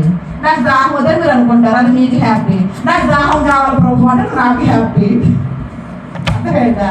దేవుడు మన పక్కన ఉంటే సమస్తం సాధ్యం. అసాధ్యమైనది ఏది కూడా లేదు. కాబట్టి భూలోకంలో మనం పరదేశులు, పరలోకంలో నుంచి పంపబడిన వారము అని మనం గుర్తుపెట్టుకోవాలి. సో పాతాళలోకంలో మనం ప్రార్థన చేస్తున్నప్పుడు ఏం చేయాలి? నిక్క నిలిచి దాని రక్తము త్రాగే వరకు నిద్రపోకూడదు. హల్లెలూయా. అలాగే చెప్పి ప్రభు అని ఎలా ప్రార్థన చేయడం కదా. నిద్రపోకూడదు అంటే ఏం చేయాలా? వాక్యాన్ని తీసుకొని సైతాన్ని మీ కాళ్ళ కింద శీఘ్రముగా చితక త్రొక్కును. ఏ సైతాన్ అని చెప్పి ఏం చేసి మధ్య రాత్రి పక్కమలు ఎత్తాను. ఇలా కాలుతుంది కదా, లేచి కాలు కింద వేసి నాకు కాళ్ళ కింద దొరుకుతారు పడుకోవడం వల్ల. ఎవరట్లా పక్క పడుకుంటే ఈ గవరం పిచ్చి పట్టింది ఈ గవరం పిచ్చి పట్టింది టక్మల్లి ఎక్కుతుంది, టక్మల్లి పడుకుంటుంది. అది నా అధికారం. సైతాన్ని ఏం చేయాలి? మన కాళ్ళ కింద చితక తక్కువ శీఘ్రం కంటే ఖచ్చితంగా అనమాట చితక తొక్కబడాలి. అది దానికోసం దేవునికి కంప్లైంట్ ఇవ్వాల్సిన అవసరం లేదు. దాన్ని బాధపడితే మనం వెళ్ళవలసిన అది బాధ పెడితే మనమే అడ్డుపెట్టండి చిరాగ్గా దాన్ని మనం ఏడిపించాలి కానీ అసహ్యంగా లేదు. అది మళ్ళీ ఏడిపించినట్టు అదే కదా, ఎన్నిసార్లు ఏడ్చాము నేర్పిస్తే సరే తిరిగినప్పుడు ఏడ్చాము, ఇప్పుడు ఏం చేయాలా? మనం ఏంటి చూపించాలి దానికి. నేనేంటి దాన్ని ఏడిపిస్తావా, దానికి 2 వందలు చూస్తావు కదా అని చెప్పి నేను ఏడిపించాలి దాన్ని. అది ఏడిపించడం నేను ఏడవడం ఏంటి చెత్తగా అసలు అసహ్యంగా లేదు వినడానికి. అసలు మనం ఎవరు, అది మన దగ్గరికి రావడం ఏంటి, మనల్ని ఏడిపించడం ఏంటి? హల్లెలూయా. ఈ రోషంతో పని చేయగలిగితే, ఈ రకంగా ప్రార్థించగలిగితే, హల్లెలూయా, సైన్యంలో ముఖ్యమైన వ్యక్తిగా ఒక కెప్టెన్గా దేవుడిని యూజ్ చేసుకుంటాడు. ఒక నాయకుడిగా, నాయకురాలుగా. సైన్యంలో అటువంటి సైన్యం వేరు, సైన్యానికి నాయకులే వేరు. నువ్వు సైన్యానికి నాయకురాలుగా ఉండాలి అంటే ఈ 3 ప్రార్థనలు చాలా అవసరం. హల్లెలూయా. భూలోకంలో చేయవలసిన వాటి కోసం మోకరించి, దేవుని దగ్గరికి వెళ్ళినప్పుడేమో పడుకొని, సాధారణ దగ్గరకు వచ్చినప్పుడేమో ఏడుస్తూ, అక్కడ చేయవలసింది ఇక్కడ, ఇక్కడ చేయవలసింది అక్కడ, గందరగోళం అన్నీ మిక్స్ చేసుకుని చేయడం వలన ఎంత నష్టం జరుగుతుంది సైన్యానికి, ఎంత నష్టం జరుగుతుంది భూలోకానికి. సృష్టి అంతా ఉలుకుతుందంట. దేవుని బిడ్డలు ఎప్పుడు తెలుసుకుంటారు, వాళ్ళకి ఎప్పుడు జ్ఞానం వస్తుంది, వాళ్ళకి జ్ఞానం వచ్చి ఈ సృష్టిలో అడుగు పెడితే భూలోకం అంతా సంతోషంతో గంతులు వేస్తుందంట. రోమరాసిన పత్రికలో సృష్టి అంతా మూలుగుతుందంట. ప్రభువా, నీ చేత అభిషేకింపబడిన వారు, నీ జ్ఞానం కలిగిన వారు ఎప్పుడు భూలోకంలో అడుగు పెడతారు ప్రభువా, అప్పుడు మేము సంతోషంగా నువ్వు సృష్టించిన విధంగా మేము ఉండగలుగుతాం. నీ ఆత్మ లేని వారు పరిపాలించడం వలన ఎంత నష్టపోతుంది భూలోకం, సృష్టి ఎంత నష్టపోతుంది. అంటే 8వ అధ్యాయంలో చూడండి, 8వ అధ్యాయం 16వ వచనంలో ఉంటుంది రోమరాసిన పత్రిక. 8వ అధ్యాయమా చివరి అధ్యాయమా? 8వ అధ్యాయంలో ఉంటుంది రోమరాసిన పత్రిక. 8వ అధ్యాయం సృష్టి అంతా, రోమరాసిన పత్రిక 8వ అధ్యాయంలో ఉంటుంది. సృష్టి అంతా మూలుగుతూ దేవుని గట్టిగా దేవుని ఎన్నో వచ్చినామా? 19వ వచ్చిన 8-19. దేవుని కుమారుల ప్రత్యక్షత కొరకు సృష్టి మిగుల ఆశతో చూసారా? సృష్టి మిగుల ఆశతో దేవుని కుమారులు. దేవుని కుమారులు ఎవరు? నువ్వే నేనే. దేవుని ఆత్మ నువ్వు మోస్తున్నావు. సృష్టి అంతా నీ కోసం ఎదురు చూస్తుంది. ఇంకెంతకాలం భూలోకం ఉన్న వాళ్ళతో నువ్వు కలిసి భూలోకంతో నాశనం చేస్తావు? ఎంతకాలం? నువ్వు దేవుని కుమార్తెవి, చేయగలిగే శక్తి నీకుంది. నువ్వు మనుషులతో, శరీరంతో, ప్రధానంతో పోరాడవసరంలా. నీకు ఇచ్చినటువంటి దేవుని వాక్యాన్ని ఉపయోగించుకుని ఆత్మీయ లోకం అన్ని బంధించగలిగితే, శరీరం అంతా ఆత్మీయ లోకంలోకి రాగలిగితే దేవుని స్వాతంలోకి భూలోకం అంతా వచ్చేస్తుంది. సృష్టి అంతా సంతోషంగా ఉంటుంది. హల్లెలూయా. సృష్టి మూలగడానికి, భూకంపాలు రావడానికి, అగ్ని ప్రమాదాలు జరగడానికి కారణం ఎవరు? నువ్వు నేనే. భరించలేకపోతుంది భూమి, చేసిన పాపాలు భరించలేకపోతుంది అగ్ని. గాలి దుమ్ములు, వర్షం ఎన్ని ఎందుకు వస్తున్నాయి? సృష్టి అంతా ఎందుకు వ్యతిరేకమవుతుంది? ఉండవలసిన విధంగా మనుషులు ఉండట్లా. దాన్ని సరిగ్గా పెట్టాలి అంటే ఎవరు చేయాలి? నువ్వే యుద్ధం చేయాలి. ఏ యుద్ధం చేయాలి? శరీరంతో కాదు, ప్రధానంతో కాదు. నీకు ఇవ్వబడే దేవుని వాక్యాన్ని తీసుకొని ఎక్కడ ఎలా ఉపయోగించాలో నువ్వు ఆత్మీయ లోకంలో వాక్యంతో యుద్ధం చేయాలి. రోజు కనీసం 1 గంట టైం భూలోకం కోసం, పరలోకం కోసం, పాతాళం కోసం ప్రార్థన చేయాలి. 1 గంట టైం దేవుడితో గడపాలి. 1 గంట టైం భూలోకంలో అన్ని వాటి స్థానంలో వాటి రావడానికి వాక్యాన్ని ఉపయోగించుకుని ప్రార్థన చేయాలి. ఎక్కడ సైతాన్లు పనిచేసిన 1 గంట సేపు దాన్ని బంధించి పాతాళంలో పెట్టడానికి పని చేయాలి. ఈ 3 మిక్స్ చేసి ప్రార్థన చేద్దాం. మనం ఎన్ని గంటలు? 24 గంటలు చేద్దాం. ఉపయోగం ఏముంది? పరలోకంలో చేయవలసిన ప్రార్థన పాతాళలోకంలో చేద్దాం, పాతాళలోకంలో చేయవలసిన ప్రార్థన భూలోకంలో చేద్దాం, భూలోకంలో చేయవలసిన పరలోకంలో చేద్దాం. ఉపయోగం ఏముంది? There is no use. Hallelujah. దేవుడు మనకి ఎక్కడ ఏ అధికారం ఇచ్చినా ఉపయోగించుకుని చేయగలిగితే భూలోకాన్ని పరిపాలించేది నీ ప్రార్థనే. ప్రధానులు కాదు, అధికారులు కాదు, శరీరాలు కాదు, లోక జ్ఞానము కాదు. దేవుని ద్వారా, దేవుని యొక్క మాట నీ నోటి ద్వారా వచ్చినటువంటి ప్రార్థనే భూలోకాన్ని పరిపాలన చేస్తుంది. నీ నోటిలోంచి వచ్చిన దేవుని మాటే పాతాళలోకాన్ని పరిపాలిస్తుంది. అందుకే భూలోకానికి మీరు తీర్పు తీర్చేవారు అంటున్నాడు దేవుడు. అక్కడ తీర్పు ఎలాగ వాళ్ళ దగ్గర కూర్చుని సుప్రీంకోర్టు లాగా ఇలాగా చేసేది కాదు తీర్పు. ఆత్మీయ లోకంలో నువ్వు ఏది పలుకుతున్నావో అది ఎవ్వరికీ తెలియదు, నీకు దేవుడికి తెలుసు. పరలోకం వచ్చాక దేవుడు అందరి ముందు రహస్యం ఏంటంటే చేసిందంటే అందరూ బయటకు చూస్తారు, కానీ ఎవరైతే ఇది చేశారో వాళ్ళ దేవుడి దగ్గరకు వచ్చి నుంచుంటారు. ఇది ఎలా సాధ్యము? అప్పుడు ఇవ్వబడతారు. ఈయన చేసిన ప్రార్థన, ఈ ఫైటింగ్ ఏంటో, ఈయన చేసిన విధానం ఏంటో అక్కడ తెలవబడతారు. కొన్ని వాళ్ళు ఎవ్వరికీ తెలదు, కానీ ఎవరు తెలుస్తుంది? అందరూ వస్తారు కదా భూలోకంలో, అప్పుడు తెలుసు. ఓ ఇద్దా వాడు స్వయంగా ఎక్కడ కూర్చుంటాం మనం? యేసు ప్రభు వారి కుడి పాశాన్ని కూర్చుంటాం. నా యందు నీవు, నీ యందు నేను తండ్రి యందు ఎలా నివసిస్తున్నానో మీరు నా యందు నివసిస్తున్నాను. హల్లెలూయా. ఈ వాగ్దానం భూలోకంలో నెరవేర్చబడుతుంది. హల్లెలూయా. అట్టి రీతిగా మన ప్రార్థన జీవితం ఉండును గాక. ఆమేన్. ప్రార్థన చేస్తాం. అందరం కళ్ళు మూసుకుని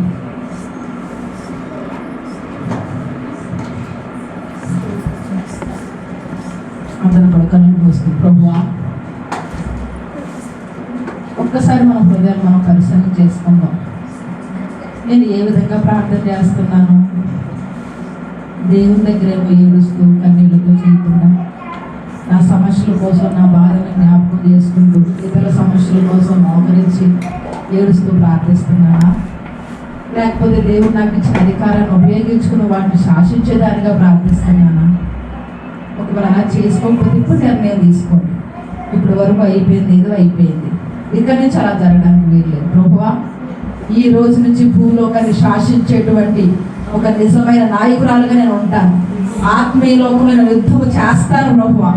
భూలోకంలో సృష్టి అంతా సంతోషించులాగా, దేవుని కుమార్తెలు వచ్చారని సృష్టి అంతా సంతోషించి గంతులు వేయలాగిన నేను ఒక ఆత్మీయ లోకంలో నా యుద్ధ పోరాటాన్ని ప్రారంభిస్తాను ప్రభువా. ఒక నిబంధన తీసుకోండి. భూలోకంలో ఇక నన్ను దాటి ఏది వెళ్ళడానికి వీలు లేదు. నేను శరీరంతో పోరాడను, ప్రధానులతో పోరాడను, కానీ దేవుని వాక్యముతో, ప్రతి చెడ్డ క్రియలతో పోరాడతాను. ఇక ఈ దురాత్మ భూలోకంలో లేకుండా వాటితోనే దేవుని వాక్యంతో వాటిని బంధిస్తాను. అట్టి శక్తి, అట్టి జ్ఞానం నాకు దయచేయండి. పరిశుద్ధాత్మ దేవుని చెప్పినట్లుగా నొచ్చరింప శక్యం కానీ మూలుగులతో ఆత్మ తానే మా పక్షముగా మొరపెడుతున్నట్లుగా ఆత్మదేవ మాలోనికి రండి. మా ద్వారా మీరు భూలోకంలో యుద్ధము జరిగించండి.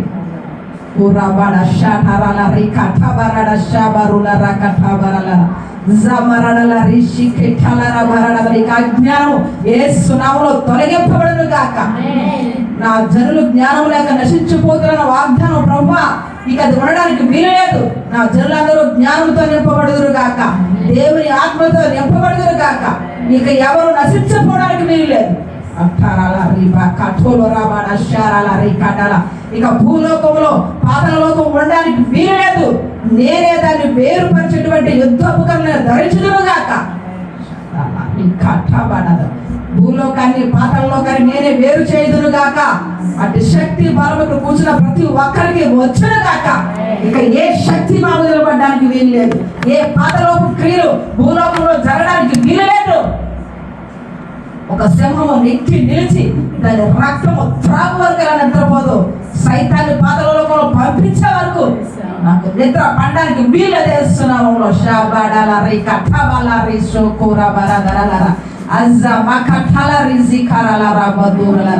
పరిశుద్ధాత్మ దేవానికి వందనాలు చెల్లిస్తున్నాను. వచ్చిన వారందరినీ జ్ఞాపకం చేసుకోండి ప్రభువా. నీ ప్రార్థనా శక్తి మీకు అనుగ్రహించినందుకే నీకు వందనాలు. ఈ రోజు ఇటు వాక్యం మీకు అనుగ్రహించారు అంటే వీరిని మీరు నాయకులుగా నియమిస్తున్నారు. ఒక సైన్యానికే నాయకులుగా మీరు నియమిస్తున్నారు. అనేక మంది సైన్యం నడిపించడానికి మీరు వీరిని ఏర్పాటు చేసుకున్నారు. కొన్ని వేల మందికి మీరు ఒక్కొక్క నాయకులుగా మీరు నియమించబోతూ ఉన్నారు. దానికి కావలసినవన్నీ మీరు నేర్పిస్తూ ఉండగా పరిశుద్ధాత్మదేవ బలముగా వారిలోనికి చొచ్చుకొని వెళుదురు గాక. నరములోనికి వారిలోనికి వెళుదురు గాక. రకాలుగా జీవించేది నేను కాదు, క్రీస్తేనా ఎందుకు జీవించాలనేటువంటి జీవితంలో వీరికి కలుగును గాక. వీరి కొరకు మీరు ఎవరినైతే ఏర్పాటు చేశారో మీరు నాయకులుగా ప్రభువా ప్రతిదీ నేర్చుకుంటూ ఉండగా నాయకత్వాన్ని మీరు పొందుకొని అనేక వేల మంది నడిపించేవారుగా మీరు ఉందురుగాక. అంటే కృపాక్షం మీరు అనుగ్రహించమని మీరే మహిమ ఘనత ప్రభావాలు పొందుకొనమని యేసు నామములో ప్రార్థించి పొందుకొని ఉన్నాము తండ్రి. ఆమేన్.